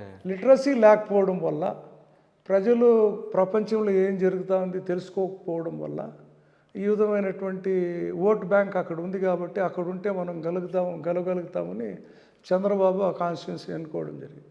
ఓకే. అక్కడ మీరు చూస్తే మనము Kerala people are highly educated. ఎక్కడికి వెళ్ళినా రోడ్డు వెంబడి మనకి ఇల్లు కనబడతాయి, ఆ టైప్లో ఇల్లు కనబడతాయి ఇక్కడ కుప్పం కాన్స్టిట్యున్సీలో. ఓకే. మీకు తార్ రోడ్డు ఎంత ఉంటే అంత పొడుగున ఇల్లు కనబడతాయి పొలాల్లో. ఓకే. ఒక టైపు కేరళ టైప్ కనబడతాయి మనకు ఇల్లు, కానీ చదువు లేదు. అక్కడ కేరళలో చదువుకున్నారు, ఇక్కడ చదువు లేదు. వ్యవసాయ ఆధారిత కుటుంబాలు 90% అండి. 90% ఆఫ్ ది పీపుల్ కుప్పం కాన్స్టిట్యున్సీలో పూర్తి వ్యవసాయం పైన ఆధారపడతారు. అతను ఇప్పుడు 4వ పర్యాయం ముఖ్యమంత్రిగా ఉన్నారు. దాదాపు 17 సంవత్సరాలుగా ముఖ్యమంత్రిగా ఉన్నారు. కదము 45 ఏళ్ళలో ఇంకదమన్నీ కూడాను ఆయన అపోజిషన్ లీడర్గా కుప్పం కాన్స్టిట్యున్సీలో వెలుగుతున్నారు. ఈ రోజుకి మీరు నమ్ముతారా? I will show you. 10,000 మనిషి బెంగళూరు వలస వెళ్తారు. ఓకే. కుప్పం నుంచి. ఓకే. పొద్దున 5 గంటల నుండి ట్రైన్స్ ఉన్నాయి.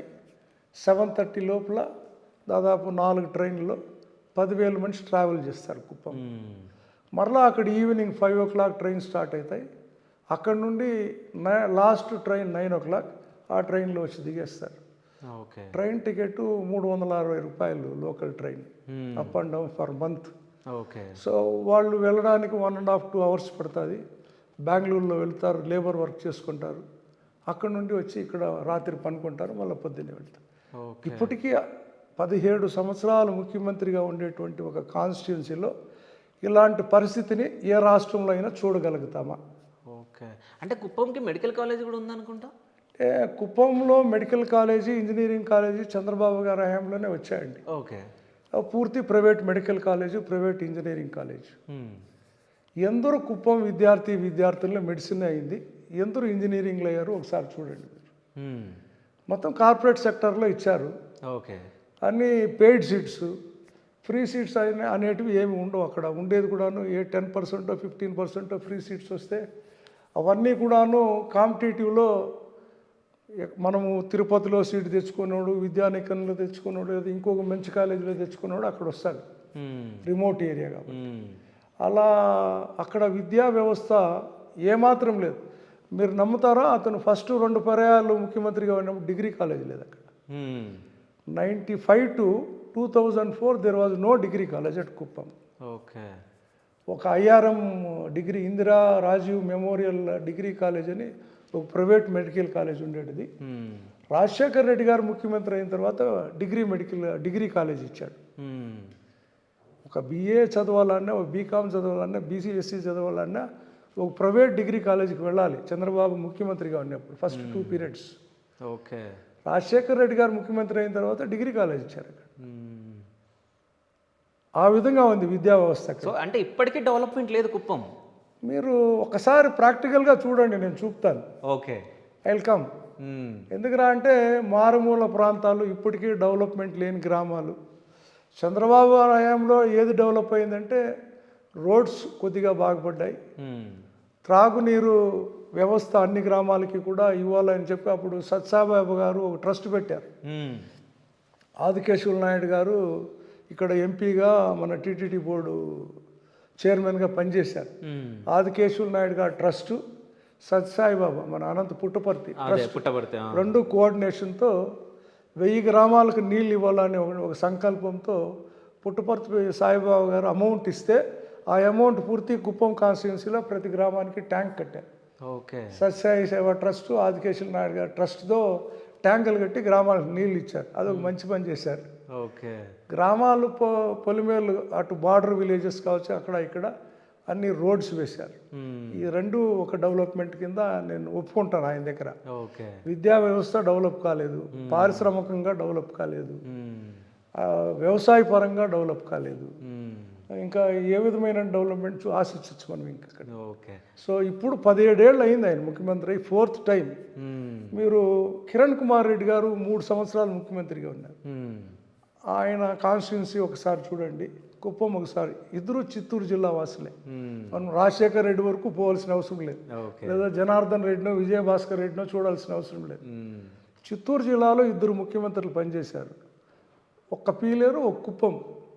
2 కాన్స్టిట్యున్సీలు మీరు ఒకసారి వెళ్ళి చూస్తే అక్కడ అభివృద్ధి, ఇక్కడ అభివృద్ధి మీకే కంటికి కనబడుతుంది. ఓకే. అక్కడ సైనిక్ స్కూల్స్ తెచ్చుకోగలిగాడు, JNTU ఇంజనీరింగ్ కాలేజ్ తెచ్చుకోగలిగాడు, ఫార్మసీ కాలేజీలు తెచ్చుకోగలిగాడు, అన్ని పాలిటెక్నిక్ కాలేజీలు తెచ్చుకోగలిగాడు, అన్ని టౌన్ పీలేరు రోడ్ని డబుల్ రోడ్స్ చేసుకోగలిగాడు, మౌలిక వసతులు ఏర్పాటు చేసుకోగలిగాడు. ఇక్కడ ఈయన ఎందుకు చేయలేకపోయాడు? అంటే ఎందుకు చేస్తలే అంటారు? అంటే ఒకవేళ వీళ్ళు ఎడ్యుకేటెడ్ అయితే రేపొద్దున ఓట్లు పడవ. ఎప్పుడైతే అవేర్నెస్ వస్తుందో, పొలిటికల్గా అవేర్నెస్ వచ్చినట్టే కదా. పొలిటికల్ అవేర్నెస్ ఏం చెప్తాడు ఇప్పుడు? ఏదిరా మనం ఇన్ని రోజులుగా 45 సంవత్సరాలుగా ఒక వ్యక్తికి ఓట్లు వేస్తాడు, మన ఊరికి ఎందుకు ఇంకా డెవలప్మెంట్ లేదు, అమ్మ ఎందుకు బెంగళూరు పనికి పోతా ఉంది, నాన్న ఎందుకు మేస్త్రి పనికి పోతా అన్నాడు, లేదు మనం ఎందుకు ఆవులు మేపుకొనే ఉండిపోవాల్సి వచ్చింది, గేదెలు మేపుకోవాల్సి ఉండిపోతున్నాం, మనం ఎందుకు డెవలప్ కాలేదు అని ఒక క్వశ్చన్ మార్క్ రేజ్ అయినప్పుడు ఆ లీడర్ ఎక్కడుంటాడు? ఈరోజు ఇంటికి ఒక ఇంజనీర్ కానీ, ఒక డాక్టర్ కానీ, లేదా ఒక టీచర్ కానీ, ఒక చార్టెడ్ అకౌంటెంట్ కానీ, ఒక MCA అభ్యర్థి, ఒక MBA చదివినటువంటి ఇలాంటి వాళ్ళు ఉంటే, క్వశ్చన్ చేసేవాడు ఆ ఇంట్లో ఉంటే, ఒక రాజకీయ నాయకుడు ఆ ఇంటికి వెళ్ళగలుగుతాడా? ఆ కాన్సెప్ట్తో అక్కడ విద్యా వ్యవస్థ నాశనం అయిపోయింది. ఓకే. విద్య అనేది ఎప్పుడైతే అక్కడ వీక్గా ఉందో ఒక లీడరు సంవత్సరాలు బడి ఏళ్తున్నారు అక్కడ. అయితే ఇంకో విషయం నేను ఇది తెలుసుకోవాలనుకుంటున్నా, అంటే మా జనరేషన్ వాళ్ళకి ఇది తెలియదు. అంటే చంద్రబాబు నాయుడు గారు NTR గారికి వెన్నుపోటు పొడిచారు అని చెప్పేసి మాట్లాడుతూ ఉంటారు. అంటే మీరు ఇన్ని సంవత్సరాలుగా మీరు రాజకీయాల్లో ఉన్నారు కాబట్టి నాకు తెలిసి మీరు చాలా దగ్గరగా చూసుంటారు, అన్నీ వినుంటారు. అసలు ఏం జరిగింది? అంటే నిజంగా చంద్రబాబు నాయుడు గారు వెన్నుపోటు పొడిచారా NTR గారికి అంటే మీరు ఏం సమాధానం చెప్తారు? మొట్టమొదటిసారిగా ఆయన 78 ఎలక్షన్లో పోటీ చేసి గెలవడం చూసాం. రాజగోపాల్ నాయుడు గారు అప్పుడు ఎంపీగా ఉన్నారు. అంటే ఇప్పుడు గల్లా అరుణాకుమార్ మాజీ మంత్రి వాళ్ళ అబ్బాయి గల్లా జయదేవ్ పార్లమెంట్ మెంబర్ గుంటూరు ఉన్నారు. వాళ్ళ తాతగారు ఎంపీగా ఉన్నప్పుడు ఇతను ఒక స్టూడెంట్ లీడర్గా గుర్తింపు తెచ్చుకొని రాజగోపాల్ నాయుడు గారు ఆశీస్సులు అప్పుడు స్వతంత్ర పార్టీ ఎన్జీ రంగా స్థాపించి మళ్ళా కాంగ్రెస్లోకి వచ్చారు. ఎన్జీ రంగా గారి ఆశీస్సులతో ఇతను ఎమ్మెల్యే అయ్యాడు. ఎమ్మెల్యే అయిన తర్వాత రాజశేఖర రెడ్డి గారు ఇతను ఒకేసారి మంత్రులు కూడా అయ్యారు. ఓకే. ఈయన సినీ ఆటోగ్రఫీ మంత్రి అయ్యారు. సినీ ఆటోగ్రఫీ మంత్రి అయ్యేటప్పటికి ఇతనికి పెళ్లి కాలేదు. అప్పుడు బాలకృష్ణ కొత్తగా సినీ ఫీల్డ్లోకి వచ్చారు. రామారావు వారసత్వంలో బాలకృష్ణ గారు సినీ ఫీల్డ్లో ఎంటర్ అయ్యారు. ఎంటర్ అయ్యేటప్పుడు ఇతను సినీ ఆటోగ్రఫీ మంత్రి. వాళ్ళ అక్కకు పెళ్లి సంబంధాలు చూస్తున్నారు. ఓకే. కులం ఒకటే. బాలకృష్ణకు చంద్రబాబు నాయుడుకు కోఆర్డినేషన్ ఉండడం, ఆ విధంగా బాలకృష్ణ గారు చెప్తే రామారావు గారు కూతుర్ని ఇవ్వడం జరిగింది. ఆ విధంగా రామారావుకు అల్లుడయ్యాడు చంద్రబాబు నాయుడు గారు. అటు రామారావుకు అప్పుడు భవనం వెంకటరామారెడ్డి గారు ముఖ్యమంత్రి, మంచి స్నేహితులు వాళ్ళు. ఒక మనకు అప్పుడు ఏదో ఒక తుఫాన్ వచ్చింది. తుఫాన్ పైన కలెక్షన్ చేయాలని చెప్పి సినీ ఫీల్డ్ అంతా కలెక్ట్ చేసి ఇవ్వాలని భవనం వెంకటరామరెడ్డి గారి కోరిక మేరకు రామారావు గారు, నాగేశ్వరరావు గారు, ఇంకా ఇతర యాక్టర్లంతా కొద్దిగా కలెక్ట్ చేసి ఫండ్స్ ఇచ్చి రామారావు గారిని రాజ్యసభకి తీసుకోవాలనే ప్రయత్నం చేయడం జరిగింది. ఓకే. రామారావు గారు సున్నితంగా తిరస్కరించారు. తిరస్కరించి ఏదో ఒక ప్రపోజల్ పెట్టాడు. అది ప్రభుత్వానికి వ్యతిరేకంగా ఉండడం వల్ల భవనం వెంకటరామరెడ్డి గారు చేయలేకపోయారు. ఆ కోపంతో రామారావు గారు 83లో పార్టీ స్థాపించడం జరిగింది. రామారావు గారు పార్టీ పెట్టినప్పుడు చంద్రబాబు నాయుడు గారు అదే మంత్రిగా కొనసాగుతున్నాడు. అల్లుడుగా కాంగ్రెస్లో సినీ ఆటోగ్రఫీ మంత్రిగా కొనసాగుతున్నాడు. అప్పుడు కాంగ్రెస్ పార్టీలో ఏ నాయకుడు మాట్లాడలేదు రామారావు పార్టీ పెడితే. మొదట మాట్లాడిన వ్యక్తి చంద్రబాబు నాయుడు గారు. మామగారు అయితేమి ఎన్టీ రామారావు మీదనే నేను పోటీ చేస్తా, ఆయన ఎక్కడ పోటీ చేస్తే అక్కడ గెలుస్తానని చెప్పి సవాల్ విసిరాడు. రామారావు గారు లైట్గా తీసుకున్నట్టున్నాడు. ఈయన సవాల్ని ఆయన స్పందించలేదు. సో ఎలక్షన్లు రావడము, రామారావు గారు అక్కడ పార్టీ ఆయన పార్టీకి ఆయన పోటీ చేయడము, ఈయన కాంగ్రెస్లోనే పోటీ చేయడం జరిగింది. కాంగ్రెస్లో చంద్రగిరిలో పోటీ చేశారు. వెంకటరామనాయుడు అని చెప్పి, మీసాల వెంకటరామనాయుడు అంటారు ఆయన్ని. ఆయన చేతుల్లో 13,000 ఓట్లతో ఓడిపోయాడు చంద్రబాబు నాయుడు. ఓకే. ఓడిపోయిన తర్వాత క్రమంగా ఆయన కాంగ్రెస్ని వదులుతూ రామారావుకు దగ్గర కావడం మొదలెట్టాడు. మొదలెడుతూ అప్పటికే దగ్గుబాటి వెంకటేశ్వరరావు గారు మంచి పొజిషన్లో ఉన్నారు, ఎమ్మెల్యే అయ్యారు, మంత్రిగా కూడా ఉన్నారు. సో వెంకటేశ్వరరావుకి ఈయనకి కొద్దిగా పొరపచ్చులు ఉన్నట్టుగా ఉన్నాయి అప్పటికే. అని వెంకటేశ్వరరావు గారు జాగ్రత్త జాగ్రత్త అని చెప్పేవాడు వాళ్ళు ఆమెకు. భువనేశ్వరి మీద ఉండేటువంటి అతి చనువు, అతి అభిమానంతో చంద్రబాబు నాయుడు కూడా దగ్గుబాటి వెంకటేశ్వరరావుకి చెప్పి పార్టీలోకి చేర్చుకున్నారు రామారావు. చేర్చుకొని ఈయన కూడా పార్టీలో మంచి స్థానం కల్పించి చేయడం జరిగింది. మరలా అప్పుడే ఈయన రామారావుకు కొద్దిగా హార్ట్ ప్రాబ్లం వస్తే అమెరికా వెళ్ళడం చెకప్ కోసం. ఆ మధ్యకాలంలో మన నెల్లూరు శ్రీనివాసులు రెడ్డి గారు, నాదెండ్ల భాస్కర్ రావు గారు పార్టీ తిరుగుబాటు చేసి నాదెండ్ల భాస్కర్ రావు ముఖ్యమంత్రి కావడం, అవన్నీ జరిగిపోయాయి. ఇమీడియట్గా జరిగిపోతే రామారావు గారు అక్కడి ఇంకా రావడం, చంద్రబాబు నాయుడు యాక్టివ్ రోల్ తీసుకొని ఎమ్మెల్యేలంతా ఇక్కడ పక్కన బెంగళూరు పక్కన నంది హిల్స్లో పెట్టడం, అక్కడ రామకృష్ణ ఇక్కడే ముఖ్యమంత్రిగా వీళ్ళకి సపోర్ట్ చేయడం అన్నీ చూసాం. ఈయన యాక్టివ్ రోల్ చూసి రామారావు గారు కొద్దిగా ఇంప్రెస్ అయ్యి ఇతనికి రాష్ట్రంలోనే ఒక ఉన్నతమైన పదవి కట్టబెట్టాడు, రాష్ట్ర ప్రధాన కార్యదర్శిగా కట్టబెట్టాడు. అప్పుడు ఇతన్ని కర్షక్ పరిషత్ చైర్మన్ చేయాలంటే కూడా కోర్టు మట్టికాయలు వేయడం వల్ల అది కాలేకపోయింది. అసెంబ్లీ రామారావు గారు ఇక్కడ తిరుగుబాటు చేసిన ఎమ్మెల్యేలతో నేను ఉండలేను అని చెప్పి పూర్తిగా అసెంబ్లీ రద్దు చేయడం, 85లో ఎలక్షన్లకు వెళ్ళడం, ఎలక్షన్లో మరలా గెలవడం చూసాం. అప్పుడు చంద్రబాబు నాయుడు గారు పోటీ చేయలేదు, ఉండిపోయినాడు 85లో. సో 89 ఎలక్షన్స్ వచ్చేటప్పటికి కుప్పంలో రంగస్వామి గారు ఎమ్మెల్యేగా ఉన్నాడు 2 పర్యాయాలుగా. ఆయన కాదని చంద్రబాబు నాయుడుకి ఇచ్చారు. చంద్రబాబు నాయుడు 89లో ఎమ్మెల్యే అయ్యాడు. కానీ దురదృష్టవశాత్తు అక్కడ తెలుగుదేశం పార్టీ ఓడిపోవడం, కాంగ్రెస్ అధికారం రావడం, నేదురుమల్లి జనార్దన్ రెడ్డి ముఖ్యమంత్రి కావడం చూశాం. ఆ 5 ఏళ్ళు ఈయన అపోజిషన్లోనే గడిపాడు. గడిపిన తర్వాత మనకు 94 ఎలక్షన్స్లో మళ్ళా 94 to 89 మధ్యలో బసవ తారక రామారావు చనిపోవడం, రామారావు గారి భార్య. ఆ. కొడుకులు ఎవరు రామారావుని చూడకపోవడం, కూతుర్లు ఎవరు చూడకపోవడం, అది కనీసం మంచినీళ్ళు ఫుడ్ కూడా లేనటువంటి పరిస్థితుల్లో లక్ష్మీ పార్వతిని పెళ్లి చేసుకోవడం చూసాం. మ్మ్. లక్ష్మీ పార్వతి గారు అతని ఆత్మకథ రాస్తూ ఉండేది అప్పటికే. ఓకే. ఆమె ఆ విధంగా దగ్గరయ్యి రామారావు గారితో ఉండే చనువుతో రామారావు గారు ప్రపోజల్ పెట్టడం, ఆమె యాక్సెప్ట్ చేయడం, ఆ విధంగా పెళ్లి జరిగింది. ఆ పెళ్లికి పెద్ద కూడా చంద్రబాబు నాయుడే. ఓకే. చంద్రబాబు నాయుడే మన సినిమా యాక్టర్ మోహన్ బాబు గారు, చంద్రబాబు నాయుడు గారు తిరుపతిలో బహిరంగ సభలో తాలిబొట్టు కట్టాడు రామారావు గారు. ఓకే. అంటే మామకు పెళ్లి పెద్ద అల్లుడు అయ్యాడు. అల్లుడే. ఓకే. మా చంద్రబాబు గారు సమక్షంలోనే తాళి కట్టాడు. మ్మ్. అప్పుడు మోహన్ బాబు గారు కూడా ఉన్నారు డయాస్. ఓకే. సో ఈ విధంగా లక్ష్మీ పార్వతి ఎంటర్ కావడం, లక్ష్మీ పార్వతి భార్య లేని లోటు ఇతనికి రామారావు గారు మళ్ళా ముఖ్యమంత్రి కావడం మూడోసారి, సెక్రటరియట్కి ఈమె ఫుడ్ తీసుకెళ్ళేది. మ్మ్. కొన్ని అన్నీ కూడా ఈమె మంత్రివర్గంలో ఇంటర్ఫియర్ అవుతా ఉంది అని ఒక వార్త రావడం. అప్పటికి చంద్రబాబు నాయుడు గారు ఆర్థిక శాఖ ప్లస్ రెవెన్యూ శాఖ మంత్రిగా ఉన్నారు. ఈయన అప్పటికే ఒక ప్రణాళిక ప్రకారంగా ఎమ్మెల్యేలన్నీ కూడుగట్టుకొని ఈనాడు రామోజీరావు గారితో చనువుగా ఉండడం, ఇవన్నీ కూడా రామారావుకి ఈనాడు రామోజీరావు కూడా వ్యతిరేకం చేయడం, రామారావుని అప్పుడు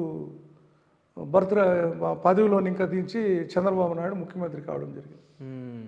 అప్పుడు రామారావు అడుక్కున్నాడు, నేను ఏదైనా తప్పులుంటే సరిదిద్దుకుంటాను, మన కుటుంబ సమస్య ఇది, దీన్ని బజార్లోకి తీసుకెళ్ళొద్దండి అంటే అప్పుడు రామారావు కుమారులైనటువంటి హరికృష్ణ బాలకృష్ణ కూడా ఈయనకే సపోర్ట్ చేశారు.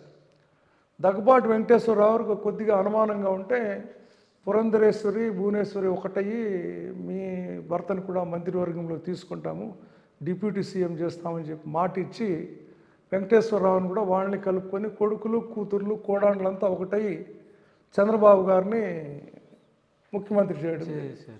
ఆ విధంగా రామారావు కుటుంబాన్ని అందరినీ పెట్టుకొని కుటుంబ సభ్యుల్ని ఎవరిని ఇతని దగ్గరికి రానియకుండా కుటుంబ సభ్యుల చేతనే చెప్పించుకొని ఆయనకు వెన్నుపోటు పడిచి ఈయన ముఖ్యమంత్రి అయ్యారు. మ్మ్. కుటుంబం పూర్తి, కొడుకులు కానీ కోడాండ్లు కానీ కూతుర్లు కానీ అల్లులు కానీ ఎవరు ఆయనకు ఆ సంవత్సరం భోజనం పెట్టి పాప అనుకోలే.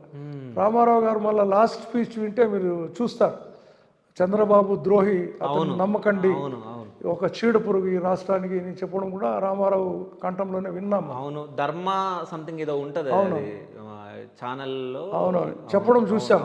ఒక లాంగ్ ఇంటర్వ్యూ ఇచ్చాడు. అవును, చాలా బాగా చెప్పాడు చక్కగా. ఇప్పటికే అది వైరల్ అవుతా ఉంది ఆ ఇంటర్వ్యూ అయితే. ఆ విధంగా ఆయన ముఖ్యమంత్రి కావడం, రామారావు కనుమరుగు కావడం, మళ్ళీ రామారావు చనిపోతే అతను భౌతిక గాయం వద్ద లక్ష్మీ పార్వతిని రానికపోవడం. అప్పుడు మన ట్రాన్స్పోర్ట్ మినిస్టర్గా హరికృష్ణ ఉండేవాడు. కొడుకుని మంత్రివర్గంలో తీసుకున్నాడు, ఎమ్మెల్యే కాకపోయినా ఎమ్మెల్సీ ఇచ్చి మంత్రివర్గంలో తీసుకున్నాడు. అటు తర్వాత అతను హిందూపురంలో ఎమ్మెల్యే అయ్యాడు హరికృష్ణ గారు. అతను అబ్రాడ్లో ఉన్నాడు రామారావు చనిపోయినప్పుడు. అతను అక్కడి నుండి దిగి ఎయిర్పోర్ట్లోనే ప్రెస్ స్టేట్మెంట్ ఇచ్చాడు, నా తండ్రి మరణం సహజ మరణం కాదు, ఈ మరణం పైన న్యాయ విచారణ చేయాలని చెప్పి హరికృష్ణ కోరడం జరిగింది. కోరడం జరగడము, అతని తండ్రి దగ్గరికి రావడము, మరలా మామ వాళ్ళు బామర్దులు మాట్లాడుకోవడం, న్యాయ విచారణ పక్కన పెట్టడం, లక్ష్మీ పార్వతిని పక్కన దించేసి అతని దహన శ్రమక్రియలంతా వీళ్ళ కుటుంబ సభ్యులే చేయడం చూస్తాం. ఆ విధంగా రామారావుకి వెన్నుపోటు పడుస్తూ మళ్ళీ రామారావుకి కుటుంబ సభ్యులే అందరూ దగ్గరుండి సకల మర్యాదలతో చేయడం జరిగింది ప్రభుత్వ లాంఛనాలు. ఈ విధంగా రామారావు గారు వెన్నుపోటు చరిత్ర ఈ విధంగా ఉంటుంది చూసుకుంటే. అది పెద్ద ఘట్టం చంద్రబాబుకి రామారావు కుటుంబానికి ఉండేటువంటి చరిత్రలో. ఈరోజు కూడా మీరు చంద్రబాబుని చూస్తే అటు పిమ్మట హరికృష్ణాన్ని తొక్కేశాడు, రాజకీయాల్లోకి రానియకుండా. వెంకటేశ్వరరావుని మంత్రి చేస్తామని వెంకటేశ్వరరావుని పక్కన పెట్టేశాడు. వెంకటేశ్వరరావు గారు డిఫర్ అయ్యి కాంగ్రెస్కి వచ్చారు, ఎమ్మెల్యే అయ్యాడు. ఆమె పురంధేశ్వరి గారు ఎంపీ అయ్యి మంత్రి అయ్యారు కేంద్రంలో. హరికృష్ణ గారు ఆ విధంగానే చనిపోవడం చూశాం. జూనియర్ ఎన్టీఆర్ను వాడుకున్నాడు. ఎన్టీఆర్ పడిపోయిన తర్వాత వెన్నుపూసి దెబ్బతింటే కనీసం హాస్పిటల్ కూడా వెళ్ళి పలకరించినటువంటి సందర్భాన్ని కూడా చూశాం. చంద్రబాబు గారు ఏ విధంగా ఉంటాడంటే అవసరానికి యూజ్ అండ్ త్రో గ్లాస్ ఏ విధంగా ఉంటుందో ఆ విధంగా నందమూరి కుటుంబాన్ని వాడుకుంటాడు, వాళ్ళని వదిలేస్తాడు. ఓకే, ఇప్పటికీ అదే ఉంది. ఇప్పటికీ మీరు రామారావు కుటుంబంలో ఎవరినైనా ముఖ్యమంత్రి చేయగలుగుతాడా? సూటి ప్రశ్న. మ్మ్. ఈరోజు కొడుకు ముఖ్యమంత్రి కావాలనుకుంటాడు. ఆ కుటుంబం నుండి ఏదో ఒక సపోర్ట్ కావాలని బాలకృష్ణ అండ ఉంటే చాలని బ్రాహ్మణిని పెళ్లి చేసుకున్నాడు కొడుక్కి. నందమూరి వంశంలో అడ్డం లేకుండా భవిష్యత్తులో కొడుకుని ముఖ్యమంత్రి చేయండి. ఇటువంటి కుటిల రాజకీయాలు, కుటిల నీతి, అవినీతి బుర్ర ఉండేటువంటి చరిత్ర చంద్రబాబు గారు. సో మీరు ఇది చెప్తుంటే నాకు ఇప్పుడు 3 పార్టీలు కలిసి ఒక కూటమి ఉంది కదా, ఈ కూటమి పరిస్థితి రేపు పొద్దున ఎట్లా ఉండబోతుంది అంటే మీరు ఏమనంటారు? కూటమిని కూడా చంద్రబాబు శాయశక్తులా ప్రయత్నం చేస్తాడు పవన్ కళ్యాణ్ పార్టీని ఇందులో విలీనం చేసుకోవడానికి. తప్పదు, ఓకే, ఆ ప్రయత్నాలు అయితే జరుగుతాయి. ఓకే. దాన్ని గ్రహించే శక్తి పవన్ కళ్యాణ్కి ఉందో లేదో తెలియదు. ఇప్పుడు పవన్ కళ్యాణ్ నాకు ఏకైక లక్ష్యము జగన్మోహన్ రెడ్డి గారు ముఖ్యమంత్రి కావడం. ఇంకెవరైనా పర్వాలేదు, చంద్రబాబు అయినా పర్వాలేదు, లోకేష్ అయినా పర్వాలేదు, ఇంకొకరైనా పర్వాలేదు అనే మైండ్ సెట్లో ఉన్నాడు ఆయన. పార్టీ ఏమైపోయినా పర్వాలేదు, జగన్ ముఖ్యమంత్రి కాకూడదు. నిజమైన రాజకీయ నాయకుడు ఏం చేస్తాడు? పునాదుల నుండి పార్టీని పునర్నిర్మాణం చేసుకొని స్థానిక నాయకత్వాన్ని బలపరుచుకొని రాష్ట్ర నాయకత్వంలో ఆయన బలంగా ఉండేదానికి ప్రయత్నం చేస్తాడు. ఈరోజు డిప్యూటీ ముఖ్యమంత్రి తీసుకొని 21 ఎమ్మెల్యేలను గెలుచుకొని ఎక్కడ కానీ జనసేన నాయకులకి సరైన ప్రియారిటీ లేకుండా తెలుగుదేశం పార్టీలో ఎవరినైనా ఒకరిని డయాస్లో కూర్చోబెట్టుకొని చూస్తామా? ఎక్కడైనా నామినేటెడ్ పదవుల్లో అకామిడేట్ చేసి చూస్తూ ఉన్నామా? లేదా ఒక మంచి పదవి ఇది ఇచ్చాను నా జనసేన నాయకునికి నేను చూస్తామా? తుదికి నాగేంద్ర బాబుకు ఎమ్మెల్సీ చేసి మంత్రి చేస్తామన్నాడు. ఆయన ఎమ్మెల్సీ దాదాపు 9 నెలలు అయిపోతుంది, చేశాడా? ఈ విధమైనటువంటి రాజకీయాలు ఉంటాయి చంద్రబాబు దగ్గర. దాన్ని గ్రహించలేనటువంటి లోకంలో ఉన్నాడు పవన్ కళ్యాణ్. ఈ కూటమిని మీరు గతంలో చూసాం, 14 నుండి 19 వరకు బీజేపీతో పొత్తు అన్నాడు. బీజేపీతో పొత్తు పెట్టుకొని అమిత్ షా మీద రాళ్ళు వేయడం చూసాం అల్పిరి వద్ద. నరేంద్ర మోడీని వ్యక్తిగతంగా టార్గెట్ చేయడం చూసాం. భార్యను వదిలేశాడు, భార్యని వెళ్ళినోడు దేశాన్ని వదులుతాడా? నీచుడు, నికృష్టుడు, వాడినటువంటి పదాలన్నీ వాడాడు. అటువంటి చరిత్ర కలిగినటువంటి చంద్రబాబు ఈరోజు బీజేపీనైనా వదిలేస్తాడు, కాంగ్రెస్తో అయినా ఉంటాడు, కమ్యూనిస్ట్తో అయినా ఉంటాడు. ఆ రోజు బీజేపీతో జతకట్టి 2 సంవత్సరాల ముందు పార్టీని వదిలి ఎన్డీఏని వదిలి తిట్టకుండా బీజేపీని నామరూపాలు లేకుండా చేస్తాను, నరేంద్ర మోడీ నాకంటే జూనియర్, అటు అన్నాక ముఖ్యమంత్రి అయ్యాడు, అక్కడ ఏదో రైలు ప్రమాదం జరిగితే ఈయనే కాల్చిచ్చాడు, ఈయనే దానికి అంతా బాధ్యుడు అని చెప్పి అనేక ఆరోపణలు చేశాడు. కానీ విధి లేని పరిస్థితుల్లో మళ్ళీ అమిత్ షా నరేంద్ర మోడీ కాలు పట్టుకున్నాడు పవన్ కళ్యాణ్ ద్వారా. ఈ స్నేహితం ఇలాగే ఉంటుందని నేను భావించడం లేదు. కేంద్రంలో కూడా అమిత్ షా, నరేంద్ర మోడీ చంద్రబాబుని అంత ఈజీగా నమ్ముతారనేది కూడా నాకు నమ్మకం లేదు. సరే, జగన్ గారిని నమ్ముతారా? జగన్ గారి పైన అయితే ఇప్పటి వరకు వాళ్ళకి ఒక మంచి అభిప్రాయం అయితే ఉంది. మనము 19 ఇంకా 24 వరకు జగన్ గారిని చూశారు, అంశాలు వారు మద్దతు ఇచ్చారు.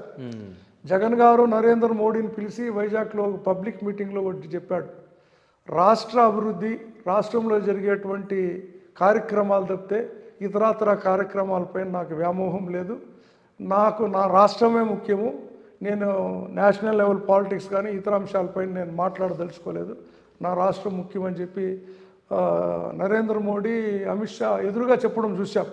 అది వాళ్ళు ఇంప్రెస్ అయ్యారు ఆ రోజు కూడా. ఈ రోజు కూడా నరేంద్ర మోడీ గారు, అమిత్ షా గారు మొదటి అవకాశం జగన్ గారికి ఇచ్చారు. పవన్ కళ్యాణ్ చంద్రబాబు కన్నా కూడా జగన్ గారికే ఇచ్చారు కలిసి పోటీ చేయాలని. కానీ నాది సెక్యులర్ పార్టీ, మీరు హిందూ అజెండా అటు ఉండేటువంటి పార్టీ, నేను అంశాల వారిగా అయితే మీకు మద్దతు ఇవ్వగలుగుతాను కానీ కలిసి పోటీ చేయాలని వాళ్ళ ముఖం మీద చెప్పడం చూసాం. కానీ వాళ్ళకున్న పరిస్థితులను బట్టి, వాళ్ళకున్నటువంటి సర్వే రిపోర్ట్స్ని బట్టి వాళ్ళకి ఎవరో ఒక కావాలి సపోర్ట్ ఎన్డీఏలోకి అని చెప్పి పవన్ కళ్యాణ్ ద్వారా చంద్రబాబుని తీసుకోండి. డైరెక్ట్గా చంద్రబాబుతో వాళ్ళు మాట్లాడలేదు, పవన్ కళ్యాణే మీడియేట్ చేశారు. ఎందుకంటే చంద్రబాబు తిట్టిండే తిట్ల పురాణము వాళ్ళకి గుర్తుండాలి. సో పవన్ నేనుంటాను, ఏదైనా నేను మధ్యవర్తిగా ఉండి డీల్ చేస్తాను అని పవన్ పెద్ద మనిషి చేశాడు. ఆ విధంగా ఈ సెటరేట్ అయింది ఎన్డీఏ. కానీ లేదంటే డైరెక్ట్ చంద్రబాబు అయితే అది అయ్యిండేది కాదు తీసుకునే. అయితే ఇప్పుడు మీరు ఇన్ని సంవత్సరాలుగా మీరు ఉన్నారు సార్ రాజకీయాలలో. ఇప్పుడు అసెంబ్లీ అంటే ప్రజల గురించి మాట్లాడాలి. అంటే ప్రజలకు ఎట్లాంటి సమస్యలు ఉన్నాయి, వాళ్ళ కాన్స్టిట్యున్సీలో ఏమి ఇబ్బందులు ఉన్నాయి, వాటిని ఎట్లా నెరవేర్చాలి, వాళ్ళకి మనం ఇచ్చిన మాటలు ఎట్లా జనాలకు మనం నెరవేర్చాలి, వాళ్ళ కష్టాలను మొత్తం మనం చూసుకోవాలన్నట్టు అసెంబ్లీలో మాట్లాడాలి. కానీ ఇప్పుడున్న రాజకీయాలు ఎట్లా ఉన్నాయి, తిట్టుకుంటున్నారు బాగా. మీకు ఈ విషయంగా మనం చూసినట్లయితే మనం 83 ఇంకా మాట్లాడదాం. రామారావు గారు ముఖ్యమంత్రి అయినప్పుడు పారదర్శకమైన చర్చ, అపోజిషన్ లీడర్స్కి విలువ ఇచ్చేవాడు, సమయం ఇచ్చేవాడు, సబ్జెక్టు అంశాలపైన మాట్లాడేవాడు, ఆయన టైం కేటాయించేవాడు. మనం ఆయన 83, 85 అటు తర్వాత 94 నుండి 95 వరకు కూడా మనం చూసాం. చంద్రబాబు నాయుడు కూడా ఆ విషయంలో నేను లేట్గా తప్పుపడతాను, కానీ 95 నుండి 2004 వరకు తప్పు పట్టాల్సిన అవసరం లేదు. అప్పుడు చంద్రబాబు వేరు, ఇప్పుడు చంద్రబాబు వేరు. ఓకే. 95 to 2004 వరకు చంద్రబాబు కూడాను అపోజిషన్ లీడర్స్కి వాల్యూ ఇచ్చేవాడు. ఎక్కడ కానీ రాజకీయ కక్షలు ఉండేటివి కాదు, రివెంజ్ పాలిటిక్స్ లేవు. సమయము ప్రతిపక్షానికి ఏ విధంగా కావాలా వాళ్ళ సలహాలు తీసుకునేవాడు, వినేవాడు. అపోజిషన్ లీడర్ ఏదైనా ఒక ప్రాజెక్ట్ అడిగితే దాన్ని పారదర్శకంగా ఆలోచన చేసి ఇచ్చేవాడు చంద్రబాబు. 95 to 2004. మరలా ఎప్పటి ఇంకా మార్పు వచ్చింది, 14 నుండి 19 వరకు ఆయనలో మార్పు చూసాం. అప్పుడు అపోజిషన్ మాట వినాల్సిన అవసరం లేదు, మనం రూలింగ్, మనం ఏది చెప్తే అదే చేయాలని 14 ఇంకా 19 వరకు చూసాం. ఆ వ్యక్తిని టార్గెట్ చేయడము, వ్యక్తిగతంగా ఫ్యామిలీని టార్గెట్ చేయడము, ఆ వ్యక్తి పైన సబ్జెక్ట్ డిస్కైడ్ చేయడం, ఇది 14 నుండి 19 వరకు చూసాం. మరలా ఇప్పుడు 24 నుంచి జరుగుతూ ఉండే 29 సెషన్ చూసుకున్నట్లయితే పూర్తి ఎవరూ మాట్లాడకూడదు, పూర్తి రివెంజ్ పాలిటిక్స్. ఏదైనా కానీ ఒక వ్యక్తిని టార్గెట్ చేసి జైల్లో వేసేయాలి, ఆ వ్యక్తి బయట రాకూడదు, మనమే లైఫ్ లాంగ్ రాజకీయాలు చేయాలి, మనమే ఉండాలనే కాన్సెప్ట్. ఇప్పుడు 24 to 29 14 ఇంకా 19 మధ్యలో రివెంజ్ పాలిటిక్స్ కూడా లేవు ఆయన దగ్గర. కానీ వ్యక్తిని టార్గెట్ చేసేవాడు, ఫ్యామిలీని టార్గెట్ చేసేవాడు, వాళ్ళని వ్యక్తిగతంగా హింసించేవాడు. అప్పుడు కూడా రివెంజ్ పాలిటిక్స్ అనేవి ఈ విధంగా లేవు, ఏదో 10%, 15%. ఇప్పుడు మీ గవర్నమెంట్ ఉన్నప్పుడు కూడా రివెంజ్ పాలిటిక్స్ జరిగినాయి. నేను ఒక మాట చెప్తాను, మనం 83 ఇంకా మాట్లాడుతున్నాం కాబట్టి ఒక మాట చెప్తాను. మరలా మనం 2004 ఇంకా 2014 వరకు రాజశేఖర్ రెడ్డి గారిని చూసాం. 89 ఇంకా 94 వరకు జనార్దన్ రెడ్డి, విజయ్ భాస్కర్ రెడ్డి, చెన్నారెడ్డిని, వీళ్ళని చూసాం. వీళ్ళందరూ కూడా ట్రాన్స్పరెన్సీగా పాలిటిక్స్ చేశారు, అపోజిషన్కి ఇవ్వాల్సిన గౌరవం ఇచ్చారు. వాళ్ళు అసెంబ్లీకి ముందు పెట్టుకునేటువంటి కమిటీ మీటింగ్స్లో కూడా వీళ్ళు అడిగిన టైం, వీళ్ళు అడిగిన అజెండాలన్నీ కూడా కాంగ్రెస్ వాళ్ళు కూడా ఇచ్చారు. జగన్ హయాంలో రివెంజ్ పాలిటిక్స్ అనే క్వశ్చన్ పైన నేను చెప్తాను ఖచ్చితంగా.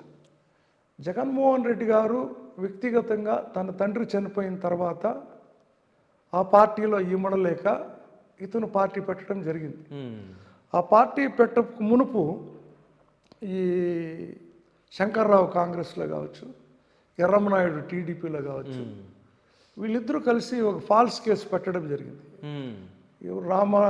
రాజశేఖర్ రెడ్డి గారు ముఖ్యమంత్రిగా ఉన్నప్పుడు 2004 నుండి 2009 వరకు జగన్ సెక్రటరియట్కి వచ్చేవాడు, సీఎంఓకి వచ్చేవాడు, ఇతనే మొత్తం డీల్ చేసేవాడు అని చెప్పి ఈ విధమైనటువంటి ఒక కేసు బిల్డప్ చేసి ఎర్రమనాయుడు, శంకర్రావు చెప్పి దాన్ని కేసు ఫైల్ చేశారు.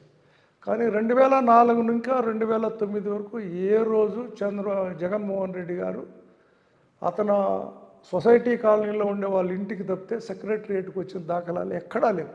వాళ్ళు సీసీ ఫుటేజీలు ఉంటాయి, అన్నీ ఉంటాయి, ఎవరైనా చెక్ చేసుకోవచ్చు.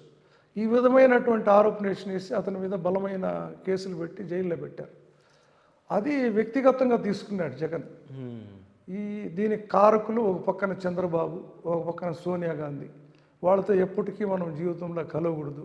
సోనియా గాంధీని ఎదిరించుకుంటూనే మనం ఇక్కడ రాష్ట్రంలో తెలుగుదేశం పార్టీని ఎదిరించి రాజకీయాలు చేయాలని ఒక బలమైన సంకల్పం తీసుకొని రాజకీయాల్లోకి రావడం చూసాము. 14లో ఓడిపోయి అపోజిషన్ లీడర్గా చూసాము. అపోజిషన్ లీడర్గా అతను అడుగుపెట్టినప్పుడు అసెంబ్లీలో చర్చ ఏముండేది? టోటల్గా రాజశేఖర రెడ్డి హయాంలో జరిగినటువంటి రాజకీయాలపైన, జగన్ పైన దాన్ని ఫోకస్ చేస్తూ మాట్లాడేవాడు. జగన్ జైలు జీవితం కానీ ఇంకోటి కానీ మాట్లాడేవాళ్ళు. అసెంబ్లీలో ప్రజా సమస్యలు గాలికి వదిలేస్తారు. ఈ విధమైనటువంటి అసెంబ్లీని చూశాడు జగన్ మొదట్లో. అతను ఎప్పుడు అంతకు మునుపు కిరణ్ కుమార్ రెడ్డి గవర్నమెంట్లో ఎమ్మెల్యేగా ఎంపీగా ఉన్నాడు. ఈమె విజయమ్మ ఎమ్మెల్యేగా ఉన్నారు. అతను మొదట ఎమ్మెల్యే అడుగుపెట్టింది ఆయన అపోజిషన్ లీడర్ కావడం. ఈ విధమైన రాజకీయాలు చూస్తూ వచ్చాడు ఆయన. మళ్ళీ ఆయన ముఖ్యమంత్రి అయిన తర్వాత రివెంజ్ పాలిటిక్స్ అనేది ఆయనకు తెలిసి జరగలేదు ఎక్కడ. కుప్పంలో చంద్రబాబును అడ్డుకోవడం కానీ, తమ్మళ్ళపల్లిలో అడ్డుకోవడం కానీ ఎక్కడా జగన్మోహన్ రెడ్డి గారు చెప్పలేదు, పెద్దిరెడ్డి గారు చెప్పలేదు. అక్కడ ఉండేటువంటి స్థానిక నాయకత్వ లోపాల వల్ల ఈ ఇన్సిడెంట్లు జరిగాయా కానీ దాన్ని మళ్ళా ఇటువంటివి జరగకూడదు అని చెప్పి జగన్మోహన్ రెడ్డి గారు చెప్పడము చూసాము. ఇక్కడ పెద్దిరెడ్డి గారు కూడా ఖండించడం చూసాము. దాన్ని ఈ విధంగా ఒక మాజీ ముఖ్యమంత్రిని ఈ విధంగా చేశారని చెప్పి ఇప్పుడు 19ని ఇంకా వాళ్ళు రివెంజ్ పాలిటిక్స్ చేశారు. మనము ఏదైతే 19 ఇంకా 24 వరకు చంద్రబాబు నాయుడు అసెంబ్లీలో గంట మాట్లాడిన సందర్భాన్ని కూడా మీరు గమనించవచ్చు. అసెంబ్లీ రికార్డ్స్ చూస్తే ఇతర నాయకులకు కూడా అవకాశం ఇచ్చాడు. మనము 10 గంటలు మాట్లాడితే వాళ్ళకు 6 గంటలు 5:30 6 గంటలు అవకాశం ఇచ్చిన సందర్భాలు ఉన్నాయి. అటువంటి సందర్భం 14 ఇంకా 19 వరకును లేదు. ఇప్పుడు 24లో అస్సలు లేదు. ఆయన అపోజిషన్ లీడర్గా గుర్తించలేదు. వీళ్ళు అసలు జగన్ వెళ్ళట్లేదు కదా, అసలు వెళ్ళటం లేదు. అపోజిషన్ లీడర్ ఇస్తే వెళ్తామని చెప్పాడు కానీ వీళ్ళు ఇవ్వమన్నారు. కానీ ఎక్కడా రాజ్యాంగంలో లేదు ఈ పర్సంటేజ్ ఉంటేనే ఇస్తాము అనేది. దాని ఎందుకో వాళ్ళు ఆ విధంగా ఉన్నారు, ఇతను ఆ విధంగా ఉండిపోయారు. ఓకే.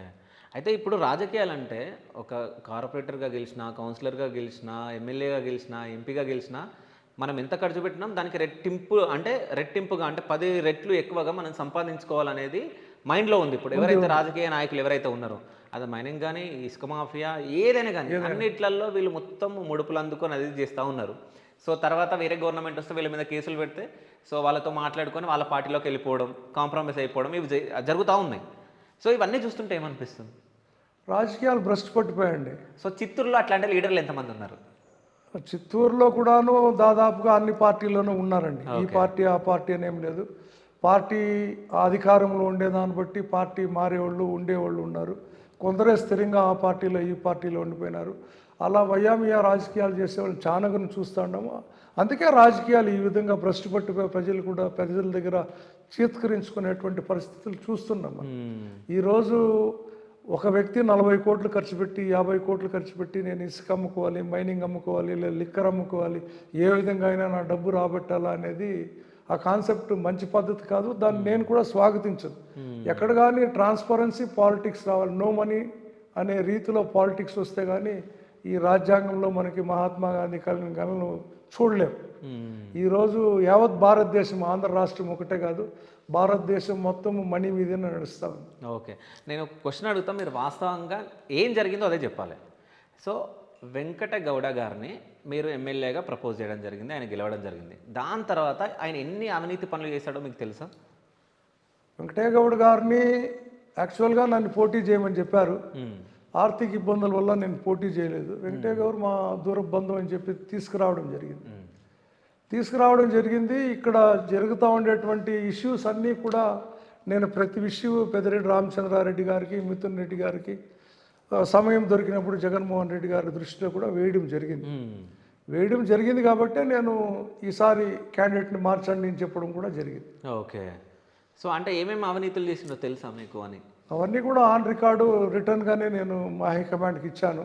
ఓకే, అది హైకమాండ్ కొన్ని ఇష్యూస్ బయట పెట్టచ్చు ఉంటుంది, కొన్ని పెట్టకూడదు అంటుంది. కాబట్టి ఏవైతే నేను ఓపెన్గానే ప్రెస్లోనే చెప్పాను క్యాండిడేట్ మారాలని. సో ఆ విధంగా జగన్ రెడ్డి గారి దగ్గర, పెద్దిరెడ్డి గారి దగ్గర, మిథున్ రెడ్డి గారు నాకు ఏమైతే ఉన్నాయో అన్నీ కూడా పూర్తి స్థాయిలో చెప్పాను నేను. ఓకే, అంటే రీసెంట్గా కొన్ని వినిపించినాయి, అంటే పెద్దిరెడ్డి రామచంద్రారెడ్డి గారు సో బీజేపీలోకి వెళ్ళబోతున్నారు అని. సో అది నిజమై ఉంటుందా, అబద్ధమై ఉంటుందా? మీరేం చెప్తారు దానిపైన? ఇప్పుడు ఈ ప్రభుత్వం వచ్చిన తర్వాత అనేక కుంభకోణాల్లో మిథున్ రెడ్డి గారు ఉన్నారు, పెద్దిరెడ్డి గారు ఉన్నారు, కేసులు పెడతా ఉన్నారు, ఇంకా వీళ్ళ పని అయిపోయింది అని హోరెత్తినటువంటి ప్రచార పత్రిక మీడియాలు చూసాం. కొన్ని ఛానళ్ళు, కొన్ని పత్రికల్లో పదే రాయడము, రేపు అరెస్టు, మొన్న అరెస్టు అన్నప్పుడు ఈరోజు మిథున్ రెడ్డి గారు 3వ పర్యాయము ఎంపీగా ఉన్నారు. 2వ పర్యాయంలోనే మనకు ప్యానెల్ బోర్డు స్పీకర్గా కూడా చూసాము. కొన్ని ముఖ్యమైన కమిటీస్లో కూడా అతన్ని ఆధ్వర్యంలో ఎంపీగా ఇప్పుడుండేటువంటి ఎన్డీఏ ప్రభుత్వం తీసుకోవడం కూడా చూసాము. మిథున్ రెడ్డి గారు చాలా దగ్గరగా ఉంటారు అమిత్ షాతో, నరేంద్ర మోడీ గారితో, అక్కడ ఉన్నటువంటి కేంద్ర మంత్రులతో అంతా కూడా. అతనికి రాజకీయంగా కావచ్చు లేదా బిజినెస్ పరంగా కావచ్చు వ్యక్తిగతమైన పరిచయాలు బలంగా ఉన్నాయి. ఆ బలాలు తీసుకొని వీళ్ళు బీజేపీకి పోతారనేది ఒక కామెంట్ అయ్యిండొచ్చు నేను అనుకుంటాను. అలాంటివి వాళ్ళు కూడా ఖండించారు. మిథున్ రెడ్డి గారు కానీ పెద్దిరెడ్డి రామచంద్రారెడ్డి గారు మాకు బీజేపీతో నడవాల్సిన అవసరం లేదు, మా గొంతులో ప్రాణం ఉన్నంత వరకు మేము జగన్మోహన్ రెడ్డి గారికి సపోర్ట్ చేస్తాము, జగన్మోహన్ రెడ్డి గారే ముఖ్యమంత్రి, వాడి కిందనే మేము పనిచేస్తామని చెప్పి తండ్రి కొడుకులు ఇద్దరు కూడా స్టేట్మెంట్ ఇవ్వడం చూశాం. ఓకే, మీ కొడుకులు మంచి ఎడ్యుకేటెడ్ పర్సన్స్ అయ్యి మీకోసం జాబ్లన్నీ వదిలేసి ఇంటికి వస్తే సో ఎందుకు వచ్చారు మీరు వెళ్ళిపోండి అని చెప్పేసి మీరు అన్నారంట, ఎందుకు? కొన్ని సందర్భాల్లో ఇక్కడ జరుగుతున్నటువంటి రాజకీయాల్లో కరప్షన్స్ ఎక్కువ ఉన్నాయి. ఆ కరప్షన్స్ పక్కన లోబడతారు అనేది ఒక భయం నాకు. పిల్లోళ్ళు చిన్న ఏజ్, వాళ్ళకి ప్రపంచం తెలియదు, వాళ్ళు చదివేమో వాళ్ళు ఉద్యోగాలేమో చేసుకుంటూ బయట ఉండేవాళ్ళు. పెద్ద అబ్బాయి సౌత్ ఆఫ్రికాలో ఉండేవాళ్ళు, చిన్న అబ్బాయి బెంగళూరులో సాఫ్ట్వేర్ ఇంజనీరింగ్గా ఉండేవాళ్ళు. వాళ్ళకి ఎప్పుడు ఈ పాలిటిక్స్ గురించి తెలియదు.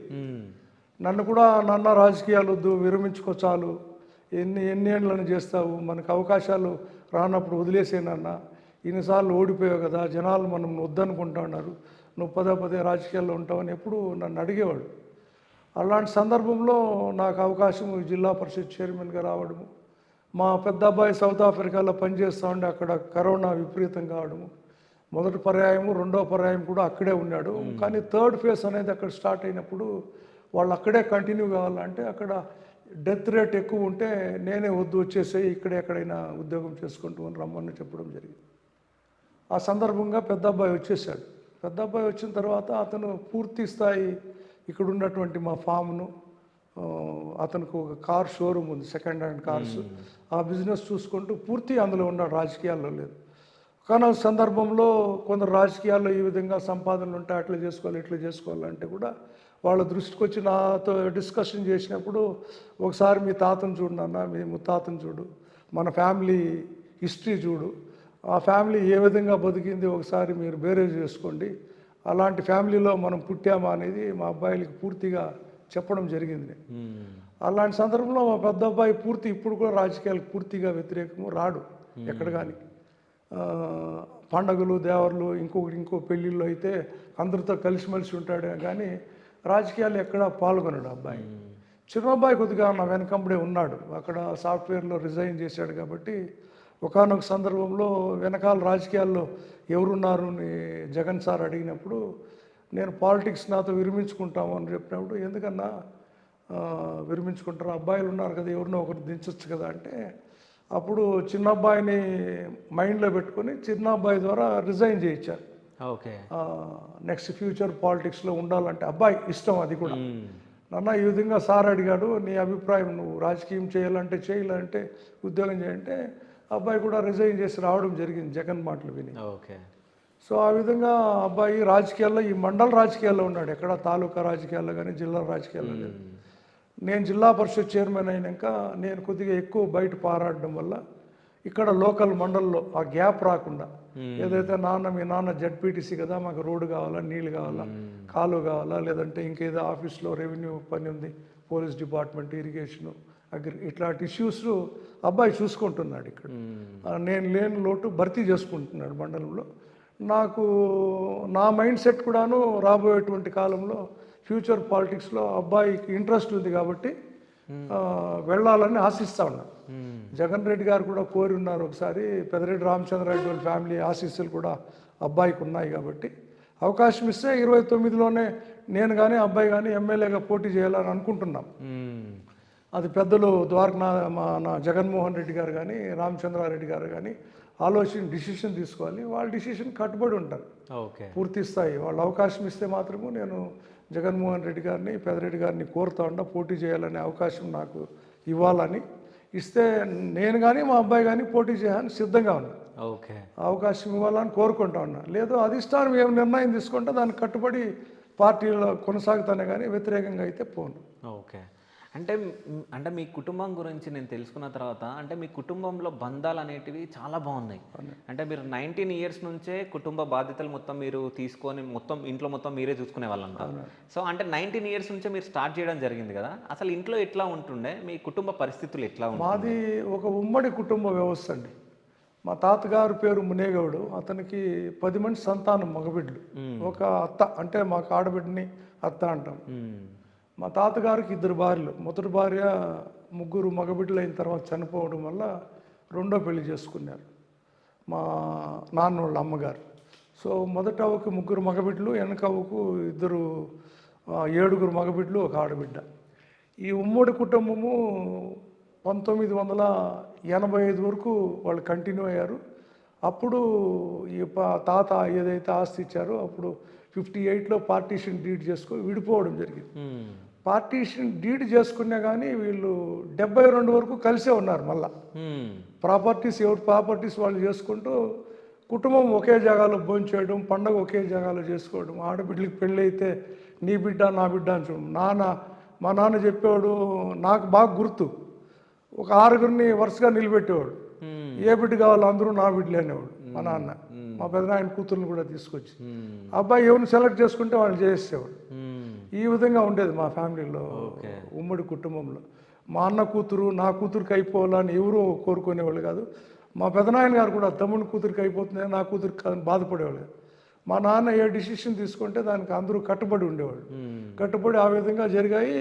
అందరికీ పెళ్ళిళ్ళు అయ్యేంత వరకు దాదాపుగా కలిసే ఉన్నారు. ఆడబిడ్డలకి పెళ్ళిళ్ళు అయ్యేంత వరకు, మగబిడ్డలు కూడా 60% పెళ్ళి అయ్యే వరకు కలిసే ఉన్నారు వాళ్ళు పార్టీషన్ అయిపోయినప్పటికీ. ఆ విధమైనటువంటి బంధంలో వచ్చినటువంటి కుటుంబం కాబట్టి కొద్దిగా అన్నదమ్ముల పైన, ఆడబిడ్డల పైన మమకారం ఎక్కువ. ఆ విధమైనటువంటి కుటుంబం కల్చర్ కాబట్టి ఆ బంధుత్వానికి ఎక్కువ విలువిస్తాను. ఈరోజు కూడా చదువు అన్నా, పెళ్ళన్నా, ఎవరికైనా ఆరోగ్యపరమైనటువంటి ఇబ్బందులన్నా కుటుంబం మొత్తం కలిసే చేస్తాం, ఆదుకుంటాం ఆర్థికంగా ఏ ఇబ్బందులు లేకుండా. అటువంటి బంధుత్వాలు ఇంకా ఉన్నాయి. ఇంకో విషయం సార్, మీరు అంటే కూలి పనులు కూడా చేశారంట, నిజమేనా? అవునండి. వ్యక్తిగతంగా నా జీవితానికి వస్తే మేము బాగా ఉన్నతమైన కుటుంబంలో పుట్టిన వాడిని. మార్నింగ్ గోల్డ్ స్పూన్ అనొచ్చు, బంగారు స్పూన్లో భోంచేశానని చెప్పచ్చు. మా అమ్మా నాన్న కూడా నన్ను బాగా ప్రేమగా చూసుకునేవాళ్ళు. నాన్నగారు 1962లో నేను పుట్టుకునిపోయి రాజకీయాల్లోకి వచ్చానని మీకు చెప్పారు. కానీ అది 76 వచ్చే కొందరికి ఏమైందంటే మాకున్న ఆస్తులు దాదాపు 90% కరిగిపోయాయి రాజకీయాల్లోనే. నాన్న ఎవరి దగ్గర డబ్బులు ఆశించేవాడు కాదు. ఎవరికైనా పెళ్ళి అంటే భూమి అమ్మి ఇచ్చేసేవాడు, చదువు అంటే భూమి అమ్మి ఇచ్చేసేవాడు, ఎవరికైనా వైద్యపరంగా ఇబ్బందులు వస్తే భూమి అమ్మి ఇచ్చేసేవాడు. ఇలా భూములన్నీ అమ్మి ఇతరులకు పెట్టేయడం నాన్నగారు. మేము కుటుంబంలో అమ్మగారు కానీ నేను కానీ ఎవరు అడ్డు చెప్పలేము ఎప్పుడు కానీ నాన్నగారికి. నాన్న మమ్మల్ని అందరినీ బాగా చదివించాలి, ఈ పల్లెటూరులో తెలుగు మీడియంలో చదివితే మా బిడ్డలు ముందుకు వెళ్ళలేరు అని చెప్పి నన్ను తీసుకెళ్ళి నన్ను మా తమ్ముళ్ళని తిరుపతిలో జాయిన్ చేశారు. Chacha Nehru English medium school అని 70sలో. అప్పటికే నేను ఇక్కడ 3వ తరగతి చదివేవాడిని. అప్పుడు 7వ తరగతి 7 ఏళ్ళు అయితే కానీ స్కూల్లో చేర్చేవాళ్ళు కాదు. అప్పుడు ఇక్కడ 3వ తరగతి అంటే 10 years అయిపోయింది నాకు. సో ఆ టైంలో నన్ను తీసుకెళ్ళి Chacha Nehru English medium school తిరుపతిలో జాయిన్ చేశారు నన్ను మా తమ్ముళ్ళు ఇద్దరిని. అక్కడ రికగ్నైజేషన్ లేదని చెప్పి 1 year చదివిన వెంటనే ఆ స్కూల్ నుండి మా నాన్నగారు తీసుకొచ్చి మళ్ళీ బెంగళూరులో చేర్చారు. తిరుపతిలో స్కూల్ రికగ్నైజ్ కాలేదు, మా బిడ్డలకు మళ్ళీ భవిష్యత్తులో ఇబ్బంది వస్తుందని చెప్పి తిరుపతిలో జాయిన్ చేయడం జరిగింది. తిరుపతిలో బెతనీ హై స్కూల్ అని చెప్పి టాప్ 5th ర్యాంక్లో ఉంటుంది స్కూల్ బెంగళూరు సిటీలో. ఇప్పుడు కూడా బెంగళూరు కోరమంగళలో ఉంటుంది. అటువంటి స్కూల్లో అప్పుడు 74, 75 అనుకుంటాను, దాదాపు 55,000 డొనేషన్ కట్టి చేర్చాడు. అప్పుడు అల్సూర్లో ఎకరా 20,000, ఇప్పుడు 200 కోట్లు. అట్లాంటి టైంలో 55,000 కట్టి మమ్మల్ని ముగ్గురిని ఆ స్కూల్లో జాయిన్ చేయడం. అంటే మా నాయన ఆశయం ఏమనంటే బిడ్డలు బాగా చదవాలి, ముందుకు పోవాలి, మంచి చదువుల్లో ఉండాలని చెప్పి ఆయన మంచి నిర్ణయమే తీసుకున్నాడు. కానీ ఆర్థిక ఇబ్బందులు రావడం వల్ల 76లో నేను 6వ తరగతిలో ఉండేవాడిని. హాస్టల్లో ఉండేవాళ్ళం ముగ్గురు. డబ్బులు కట్టలేక మా లగేజ్ మొత్తం హాస్టల్ బయట పడేశారు. పడేస్తే వచ్చేసాను. వచ్చిన తర్వాత నేను వ్యవసాయంలోకి వెళ్ళాను. వ్యవసాయం చేసుకుంటూ మా తమ్ముళ్ళని ఇద్దరిని చదవాలి ఏమైనా కానీ అని చెప్పి అప్పుడు ఇక్కడ హనుమంతరావు అని చెప్పి హెడ్ మాస్టర్ ఉండేవాళ్ళు మా government ZP high school. Sir సహకారంతో శైలేంద్ర అని మ్యాథ్స్ టీచర్ ఒక అతను, కృష్ణమూర్తి అని చెప్పి హిందీ పండిట్ ఒక అతను, రాజారత్నం అని స్పోర్ట్స్, వీళ్ళు నలుగురు నాన్నకు ఫేవర్గా ఉండేవాడు. ఒరే గోవింద బిడ్లు ఈ విధంగా బాధ వచ్చిందా అని చెప్పి ప్రైవేట్గా చెప్పించారు వాళ్ళు పాఠాలు చెప్తే 10th ఇద్దరు అటెంప్ట్ చేశారు. ఇద్దరు ఫస్ట్ అటెంప్ట్లోనే పాస్ అయిపోయారు. పాస్ అయితే ఇంకా వాళ్ళని ఇక్కడెక్కడ ఇంటర్మీడియట్ కాలేజెస్ లేవు, పలమనేరులో ఉంది, హాస్టల్ ఫెసిలిటీ లేదు, కుప్పంలో లేదు. సో ఇంకా బీటీ కాలేజ్ మదనపల్లికి తీసుకెళ్తే అప్పటికే హాస్టల్ పూర్తి అయింది. హాస్టల్లో సీట్లు లేవు కానీ అడ్మిషన్ అయితే ఇస్తామని చెప్పారు. ఆ టైంలో 6,000 రూపాయలు కట్టమన్నారు అంటే విద్యార్థికి 3,000 చెప్పిన కట్టమంటే 6,000 కట్టే స్తోమత లేదు. నాన్నని అడిగితే ఏది ఈడ చదవట్లేదు గవర్నమెంట్ కాలేజీల్లో, ఆడెందుకు లేవను, అది కూడా ప్రైవేట్ కాలేజీ అన్న, కొద్దిగా ఇబ్బంది అంటే డబ్బులు లేవు ఇప్పుడు అంటే ఇంకా నేను ఇది లేక అక్కడ మనకు అప్పుడు మునరత్నం అని చెప్పి ఒక ఫిజికలీ హ్యాండిక్యాప్డ్ లెక్చరర్ ఉన్నాడు. అతను పలమనేరు కాన్స్టిట్యున్సీలో కల్లపల్లికి సర్పంచ్ అయ్యాడు, మా నాన్న కొలీగ్. అతనికి జాబ్ వస్తే ఈ రాజకీయాలు వదిలేసి లెక్చరర్గా వెళ్ళాడు. అతను ఏందయ్యా మీరు వీకోట్ అంటున్నారు, వీకోట్లో గోవిందప్ప తెలుసు కదా, అతను అందరికీ దాన ధర్మాలు చేస్తూ ఉంటాడే, అతను అడగట్టి మా నాన్న సార్ అన్నారు.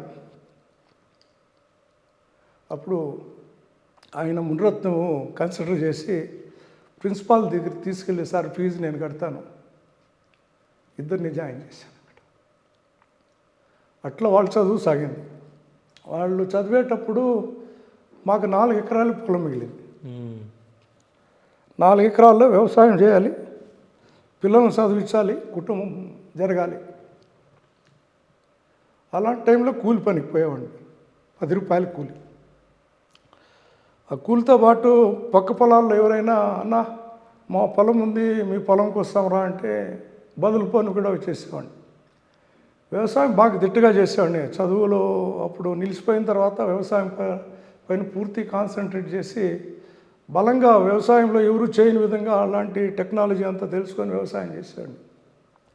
ఆ విధంగా కష్టపడుతూ తమ్ముళ్ళని ఇద్దరిని చార్టర్డ్ అకౌంటెన్సీ చేయించాను. ఒక తమ్ముడు ఇక్కడే ఇంటర్ చదివి డిస్కంటిన్యూ వ్యవసాయంలో ఉండిపోయాడు. ఇంకొక తమ్ముడు గ్రాడ్యుయేషన్ చేసి బెంగళూరులో అప్పుడు సెకండ్ స్కార్ షోరూమ్ ఒకటి పెట్టించాము 80sలోనే. ఆ తమ్ముడు లేదు, ఇప్పుడు ప్రస్తుతానికి చనిపోయాడు. సో ఇద్దరు వ్యవసాయంలో సెటిల్ అయ్యాము, ఇద్దరు జాబ్స్లో సెటిల్ అయ్యారు. కాబట్టి ఆ విధంగా మా ఫ్యామిలీ సాగింది.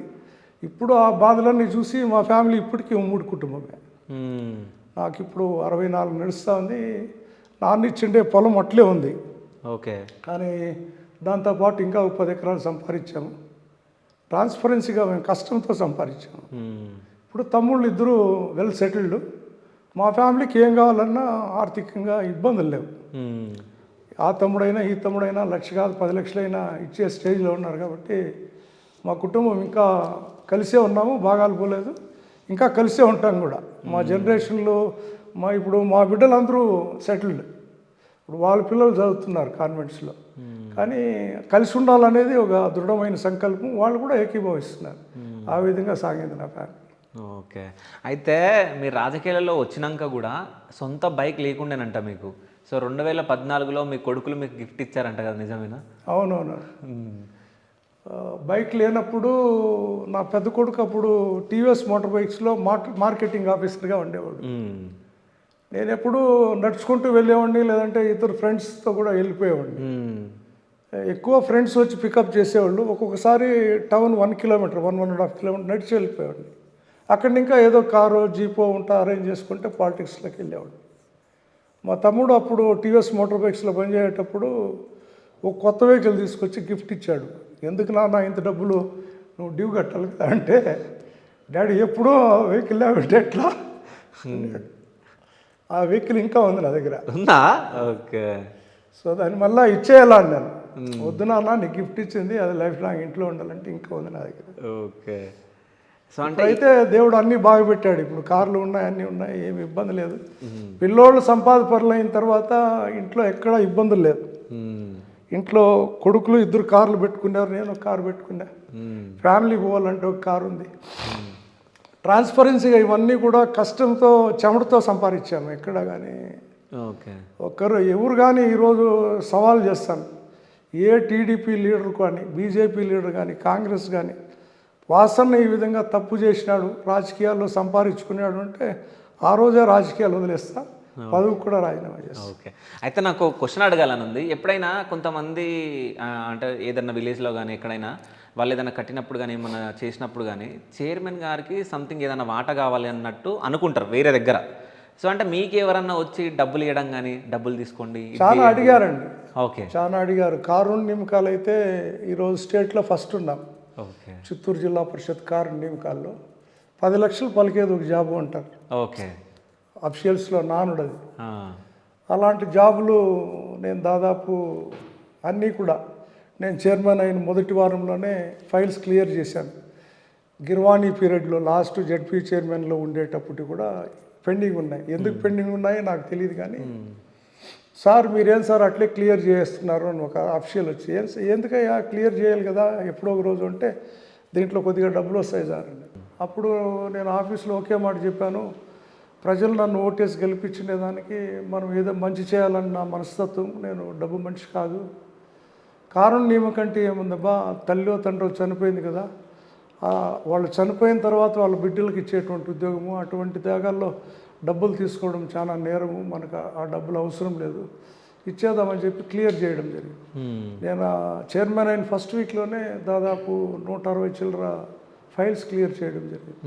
ఇప్పటికీ నాకు తెలిసి ఒక 300 పై చిలుకు కారుణ్య నియామకాలు ఇచ్చింటారు.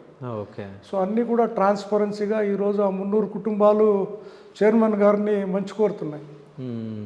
చైర్మన్ వాసన్న అంటే మంచి కోరుతున్నాయి. ఆ విధమైనటువంటి కల్చర్ జిల్లా పరిషత్లో డెవలప్ చేశాను. ఒక ట్రాన్స్ఫర్ అంటే 3 లక్షలు అంటారు, ఒక ప్రమోషన్ అంటే 5 లక్షలు అంటారు, ఒక వర్క్ ఇవ్వాలంటే 7% అంటారు. ఇవన్నీ ఎక్కడ కానీ వర్క్స్లో కానీ, ట్రాన్స్ఫర్స్లో కానీ, ప్రమోషన్స్లో కానీ, కారుణ్య నియామకాల్లో కానీ ఎక్కడ కానీ జిల్లా పరిషత్ పూర్తి ట్రాన్స్పరెన్సీగా పనిచేస్తాం. చిత్తూరు జిల్లా పరిషత్ అని గర్వంగా చెప్పగలుగుతాను. మా జిల్లా పరిషత్లో ఇంకొకటి ఏమరా అంటే, జడ్పీ చైర్మన్ని గెలవాలంటే అపాయింట్మెంట్ కావాలి గతంలో. ఓకే సో మా సీసీ దగ్గర అపాయింట్మెంట్ అడిగితే అది 2 రోజుల, 3 రోజుల, 5 రోజుల తెలియదు. ఆ వచ్చిన వ్యక్తి చైర్మన్కి తెలియదు.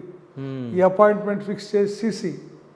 కానీ నేను చైర్మన్ అయిన వెంటనే కొత్త వాడికి సృష్టించా, నో అపాయింట్మెంట్స్, వాకిన్, ఎవరైనా జడ్పీ చైర్మన్ ఛాంబర్లోకి వచ్చేయచ్చు, దానికి ఎవరు అడ్డు చెప్పాల్సిన అవసరం లేదని చెప్పి స్ట్రిక్ట్గా ఫాలో చేశాము. ఈ రోజుకి చిత్తూరు జిల్లా పరిషత్లో అపాయింట్మెంట్స్ లేకుండా జిల్లా పరిషత్ని కలుసుకునే ఫెసిలిటీ పెట్టాం.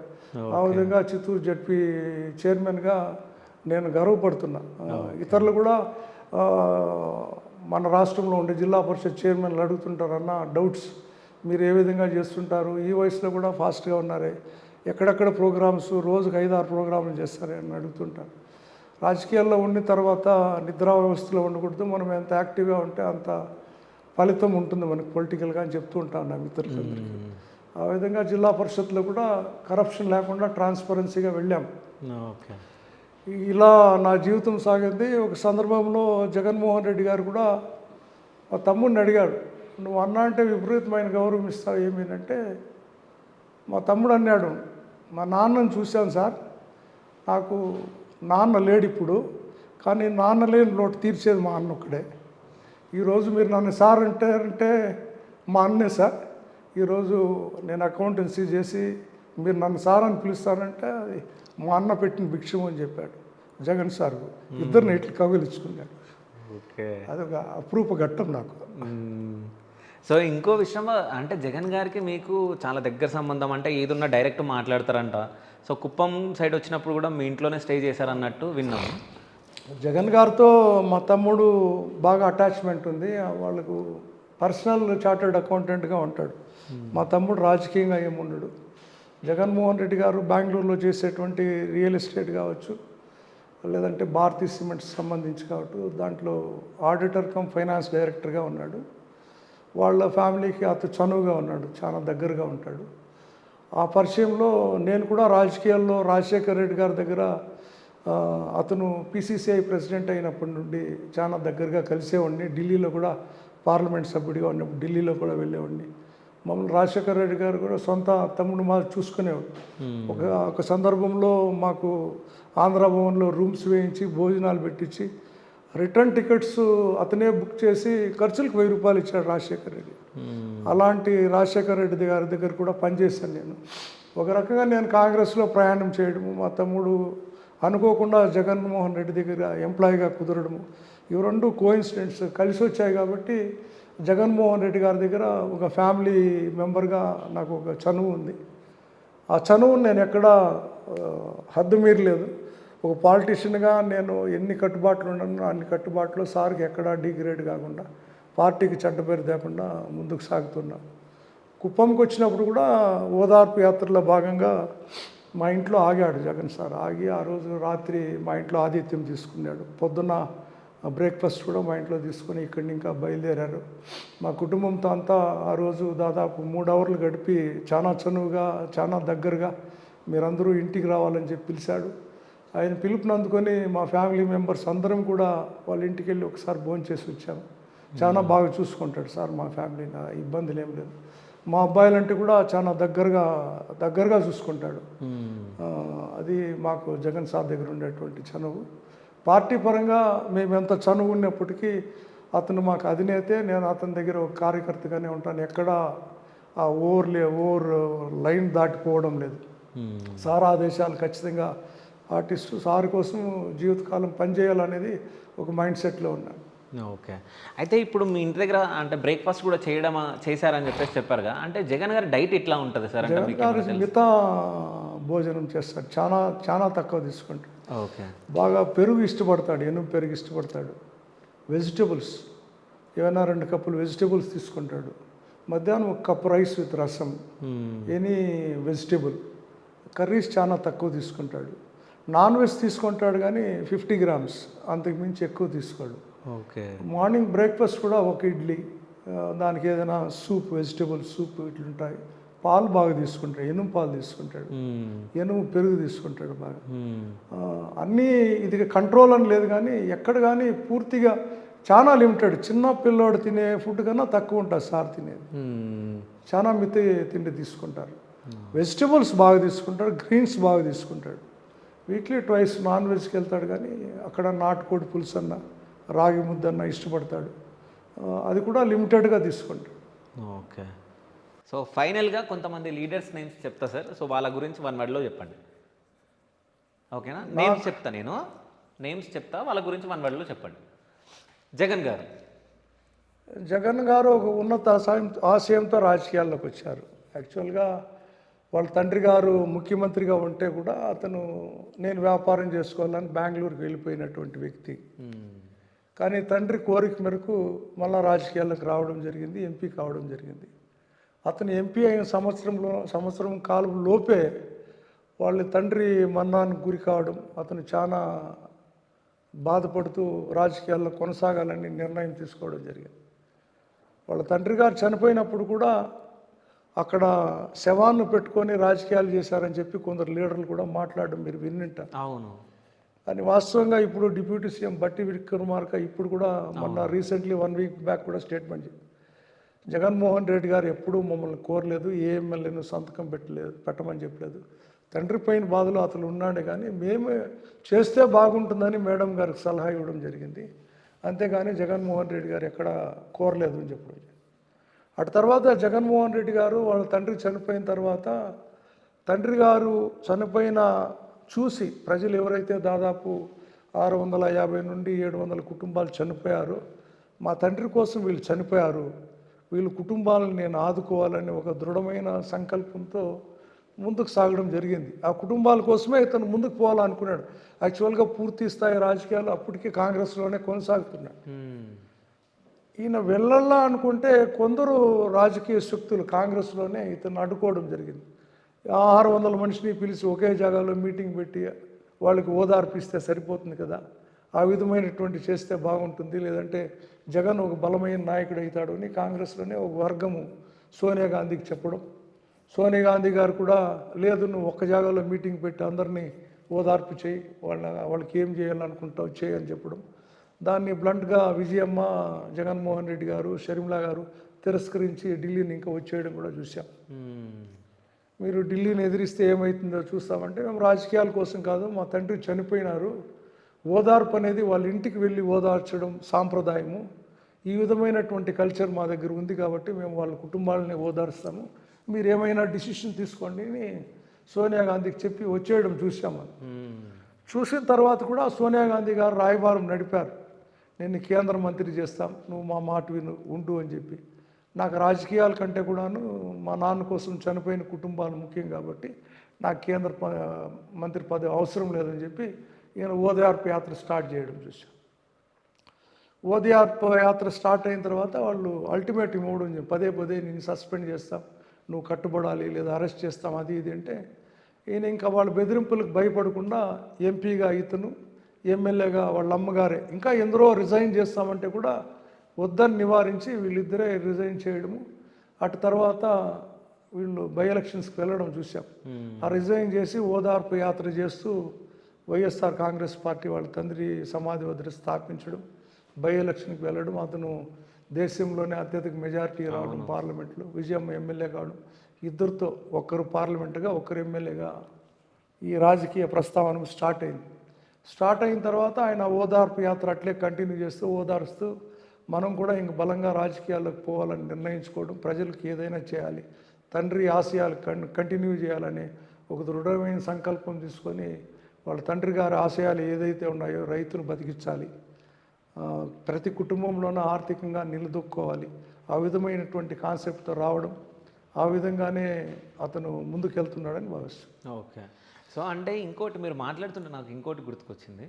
సో ఇంతకుముందుకు మీరు అన్నప్పుడు నాన్న చనిపోయినప్పుడు వీళ్ళు ముగ్గురు, షర్మిల గారు, జగన్ గారు, విజయమ్మ గారు ముగ్గురు అక్కడికి వెళ్ళడం జరిగింది, దాని తర్వాత మళ్ళీ రావడం జరిగింది. కానీ ఇప్పుడు మనం చూసుకుంటే అసలు జగన్ గారు, షర్మిలమ్మ గారు అసలు మాట్లాడుకోవట్లేదు.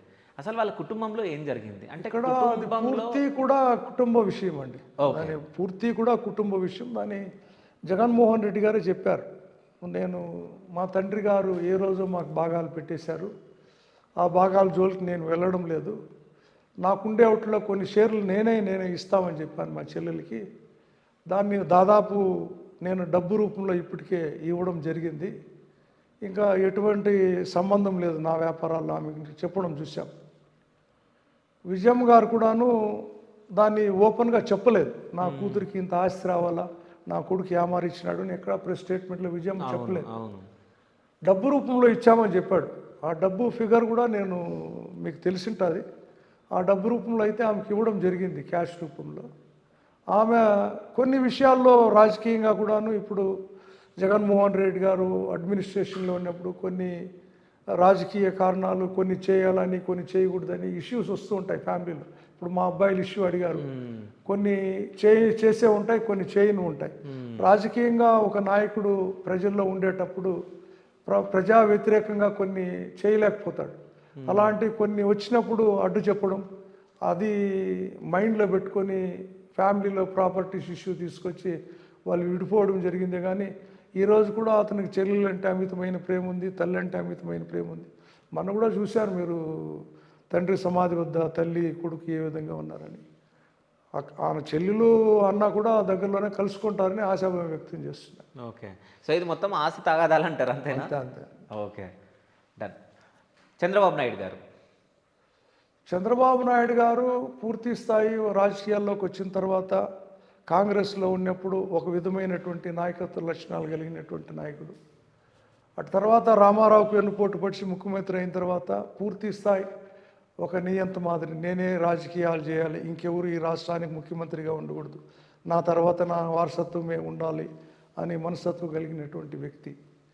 ఎందుకు చెప్తున్నాను అంటే, మనము రాజశేఖర్ రెడ్డి గారు ముఖ్యమంత్రిగా పులివెందుల్లో విద్యాపరంగా, పారిశ్రామిక పరంగా, గ్రామీణ ప్రాంతాల్లో వ్యవసాయ పరంగా ఏ విధమైనటువంటి మౌలిక సదుపాయాలు కల్పించారో రాజశేఖర్ రెడ్డిని చూసాం. ఉదాహరణకు చిత్తూరు జిల్లాలో కిరణ్ కుమార్ రెడ్డి గారిని కూడా చూస్తున్నాం ఏ విధమైనటువంటి చేశారు అని. ఇతను ముఖ్యమంత్రి అయిన తర్వాత అటు చంద్రగిరి సొంత నియోజకవర్గానికి కానీ ఇటు కుప్పానికి కానీ ఒక్కటంటే ఒక్కటి చేసింది ఏమైనా ఉందా? ఈరోజు చంద్రగిరిలో ఇండస్ట్రీస్ ఉన్నాయా? వ్యవసాయంగా ఆదుకున్నటువంటి కుటుంబాలు ఉన్నాయా? లేదా ఉన్నతమైన చదువులు చదివి ఈ కుటుంబాలు నేను వాళ్ళని ఆదుకున్నానని చెప్పగలుగుతాడా? రెండోది కుప్పంకి వచ్చేటప్పటికి ఈరోజు నేను చెప్పాను అప్పుడే మీకు 10,000 మనిషి వలస వెళ్తున్నారు. ఈ వలస 17 సంవత్సరాలుగా మీరు ముఖ్యమంత్రిగా ఉన్నప్పుడు ఒకే నియోజకవర్గంలో 45 ఏళ్ళు ఎమ్మెల్యేగా 17 సంవత్సరాల ముఖ్యమంత్రిగా ఉన్నప్పుడు నీ నియోజకవర్గంలో వలసపోయే అవసరం ఉందా? మీ రాజకీయ నీతి, రాజకీయ విలువలు ఈ కాన్స్టిట్యున్సీలో బయటపడతా ఉన్నాయా లేదా? చిత్తూరు జిల్లా వాసిగా ఈ 2 కాన్స్టిట్యున్సీలు ఒక పక్క పెడితే రాజశేఖర రెడ్డి గారు సత్యవేడు సెంచు తెచ్చారు. గంగవరం అంటే ఈ పలమనేరు దగ్గర ఒక టెక్స్టైల్ పార్క్, అక్కడ ఒక సెంచు తెచ్చారు. ఈ 2 ఇండస్ట్రీ పరంగా రాజశేఖర రెడ్డి గారు తెచ్చినటువంటివి రాజశేఖర రెడ్డి ఖాతాలోకి వెళ్తాయి. నువ్వు ముఖ్యమంత్రిగా 17 సంవత్సరాలు ఈ నియోజకవర్గంలో ఏవైనా ఇండస్ట్రీస్ తెచ్చావా? తేకపోగా వ్యవసాయాన్ని నువ్వు ఏ విధంగా ఆదుకున్నావు? రాజశేఖర రెడ్డి గారు జలయజ్ఞం పేరుతో 1 కోటి ఎకరాలకి సాగునీరు, త్రాగునీరు ఇవ్వాలని చెప్పి ఒక పక్కన అంద్రీ నివా కాలువ, ఒక పక్క గాలేరు నగరి కాలువ, ఒక పక్క మీ మామగారు తెచ్చినటువంటి తెలుగు గంగ అసంపూర్తిగా ఉన్న కాలువని ఈ రాయలసీమ ప్రజల కోసము అభివృద్ధి పదంలోకి తీసుకురావడం చూసాం. గాలేరు నగరి కాలువ కింద దాదాపు 6 లక్షల ఎకరాలు పారుదల చూస్తున్నాం. అంద్రీని కాలువ కింద దాదాపు 3 లక్షలు సాగు చూస్తున్నాం ఇప్పటివరకే. ఈ కుప్పం ప్రాంతానికి 17 సంవత్సరాలు పట్టిందా నీకు అంద్రీనివా కాలువ తేవడానికి? రాజశేఖర రెడ్డి గారు 2006లోనే అనంతపురం జిల్లాకు నీళ్ళు ఇస్తే, 2009లో అనంతపురం జిల్లాకు పుంగనూరు వరకు నీళ్ళు ఇస్తే, పుంగనూరుని ఇంకా నీళ్లు తేవడానికి 2009 ఇంకా 2024 సంవత్సరం వరకు నీకు కాలం పట్టిందా? ఎందుకు చేయలే? నువ్వు ఒక ముఖ్యమంత్రిగా ఈ కాన్స్టిట్యున్సీకి నిజంగా మేలు కోరే ముఖ్యమంత్రిగా, ఆ ప్రజల మీద దయగలిగిన నాయకుడైతే నీకు మంచి వ్యవసాయదారులు కావాలా, ఒక ఇండస్ట్రీ కావాలా, ఒక ఉద్యోగస్తుడు కావాలనుకుంటే ఈ కుప్పం కాన్స్టిట్యున్సీకి ఎందుకు చేయలేదు? ఒక ముఖ్యమంత్రిగా చెప్పాల్సిన బాధ్యత నీకుంది. ఈ విధమైనటువంటి మనస్తత్వం కలిగిన లీడరు చంద్రబాబు నాయుడు. పవన్ కళ్యాణ్ గారు మానసికంగా బాగున్నాడా లేదా చెప్పలేను, కానీ ఆయన ఏం మాట్లాడతాడో ఆయనకే తెలియదండి. ఒక్క స్టేట్మెంట్ పైన ఆయన 14లో రాజకీయాలు, ఆయన ప్రజారాజ్యంలో యువజన అధ్యక్షుడిగా ఉన్నాడు ప్రజారాజ్యానికి. ఆ రోజు కారాలు మిరియాలు నూరారు రాజశేఖర రెడ్డి మీద, జగన్ మీద. ఈ జనసేన పార్టీ పెట్టిన తర్వాత కూడా జగన్ను టార్గెట్ చేసుకొని మాట్లాడుతున్నాడు తప్పితే 14 నుండి 19 మధ్యలో వాళ్ళతో కలవడము, విడిపోవడము, మళ్ళీ వాళ్ళని టార్గెట్ చేయడం కూడా చూసాం. లోకేష్ నీ రక్తం దాగుతాను, తల్లిని తిట్టావు అన్న పవన్ని చూసాం. చంద్రబాబు నువ్వు ఏ విధంగా అధికారంకి వస్తావు చూస్తాను అని పవన్ని చూసాం. ఈరోజు జగన్ నువ్వు ఏ విధంగా పవర్కి వస్తావని పవన్ని చూస్తున్నాం.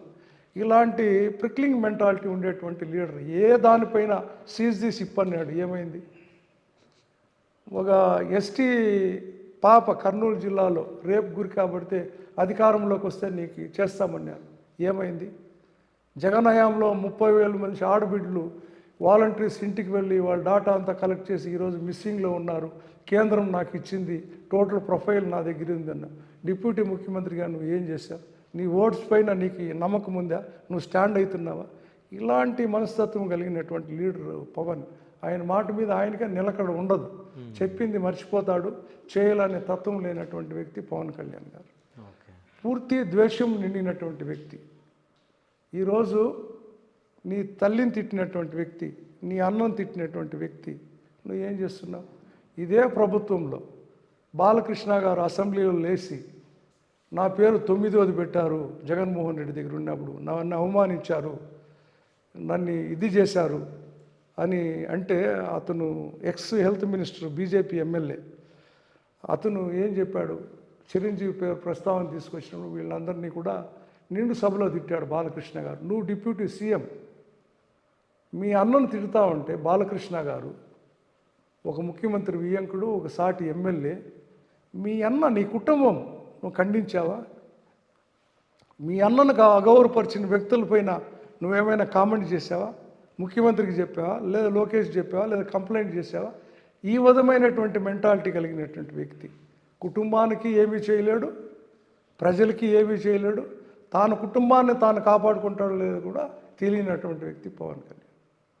సో 2029లో సో మేము మిమ్మల్ని ఎమ్మెల్యేగా చూడబోతున్నామని అంటే మీరేమంటారు? నేను ఆశాభావం వ్యక్తం చేస్తాను. కావాలనేది పూర్తి స్థాయి నాలో ఉంది. నిలిస్తే అవుతాను అనే నమ్మకం కూడా ఉంది. ఓకే, కానీ నిలవగలిగే అవకాశం జగన్మోహన్ రెడ్డి గారు ఇవ్వాలని కోరుకుంటున్నాను. Okay done. Thank you so much sir. అంటే మీ విలువైన సమయాన్ని మాకు కేటాయించి మాకు ఇంటర్వ్యూ ఇచ్చినందుకు. So thank you so much.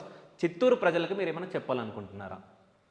Chittoor ప్రజలందరూ కూడా ఈరోజు ఉన్నటువంటి కుటుంబీ ప్రభుత్వంలో జరుగుతున్నటువంటి అరాచకాలను గమనించండి.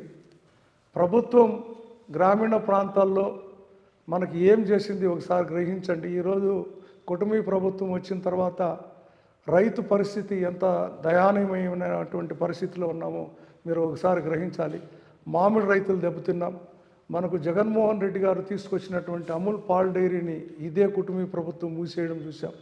షుగర్ ఫ్యాక్టరీని మూసేయడం చూసాం. మనకున్నటువంటి విజయ డైరీని మూసివేసి హెరిటేజ్ ఫ్యాక్టరీని తీయడం చూసాం. ఇకనైనా చిత్తూరు జిల్లా ప్రజల కళ్ళు తెరిచి మనకి ఏ నాయకత్వం కింద మనం బాగుపడుతున్నామో గ్రహించి రాబోయేటువంటి 29 ఎలక్షన్లలో జగన్మోహన్ రెడ్డి గారిని బలపరచాలని చెప్పి మనస్ఫూర్తిగా కోరుకుంటున్నాను. Thank you sir. Thank you అండి. మీకు ఇక్కడ చూస్తున్నటువంటి ప్రేక్షకులందరికీ కూడా మీ టీవీ ద్వారా కృతజ్ఞతలు తెలియజేస్తున్నాను.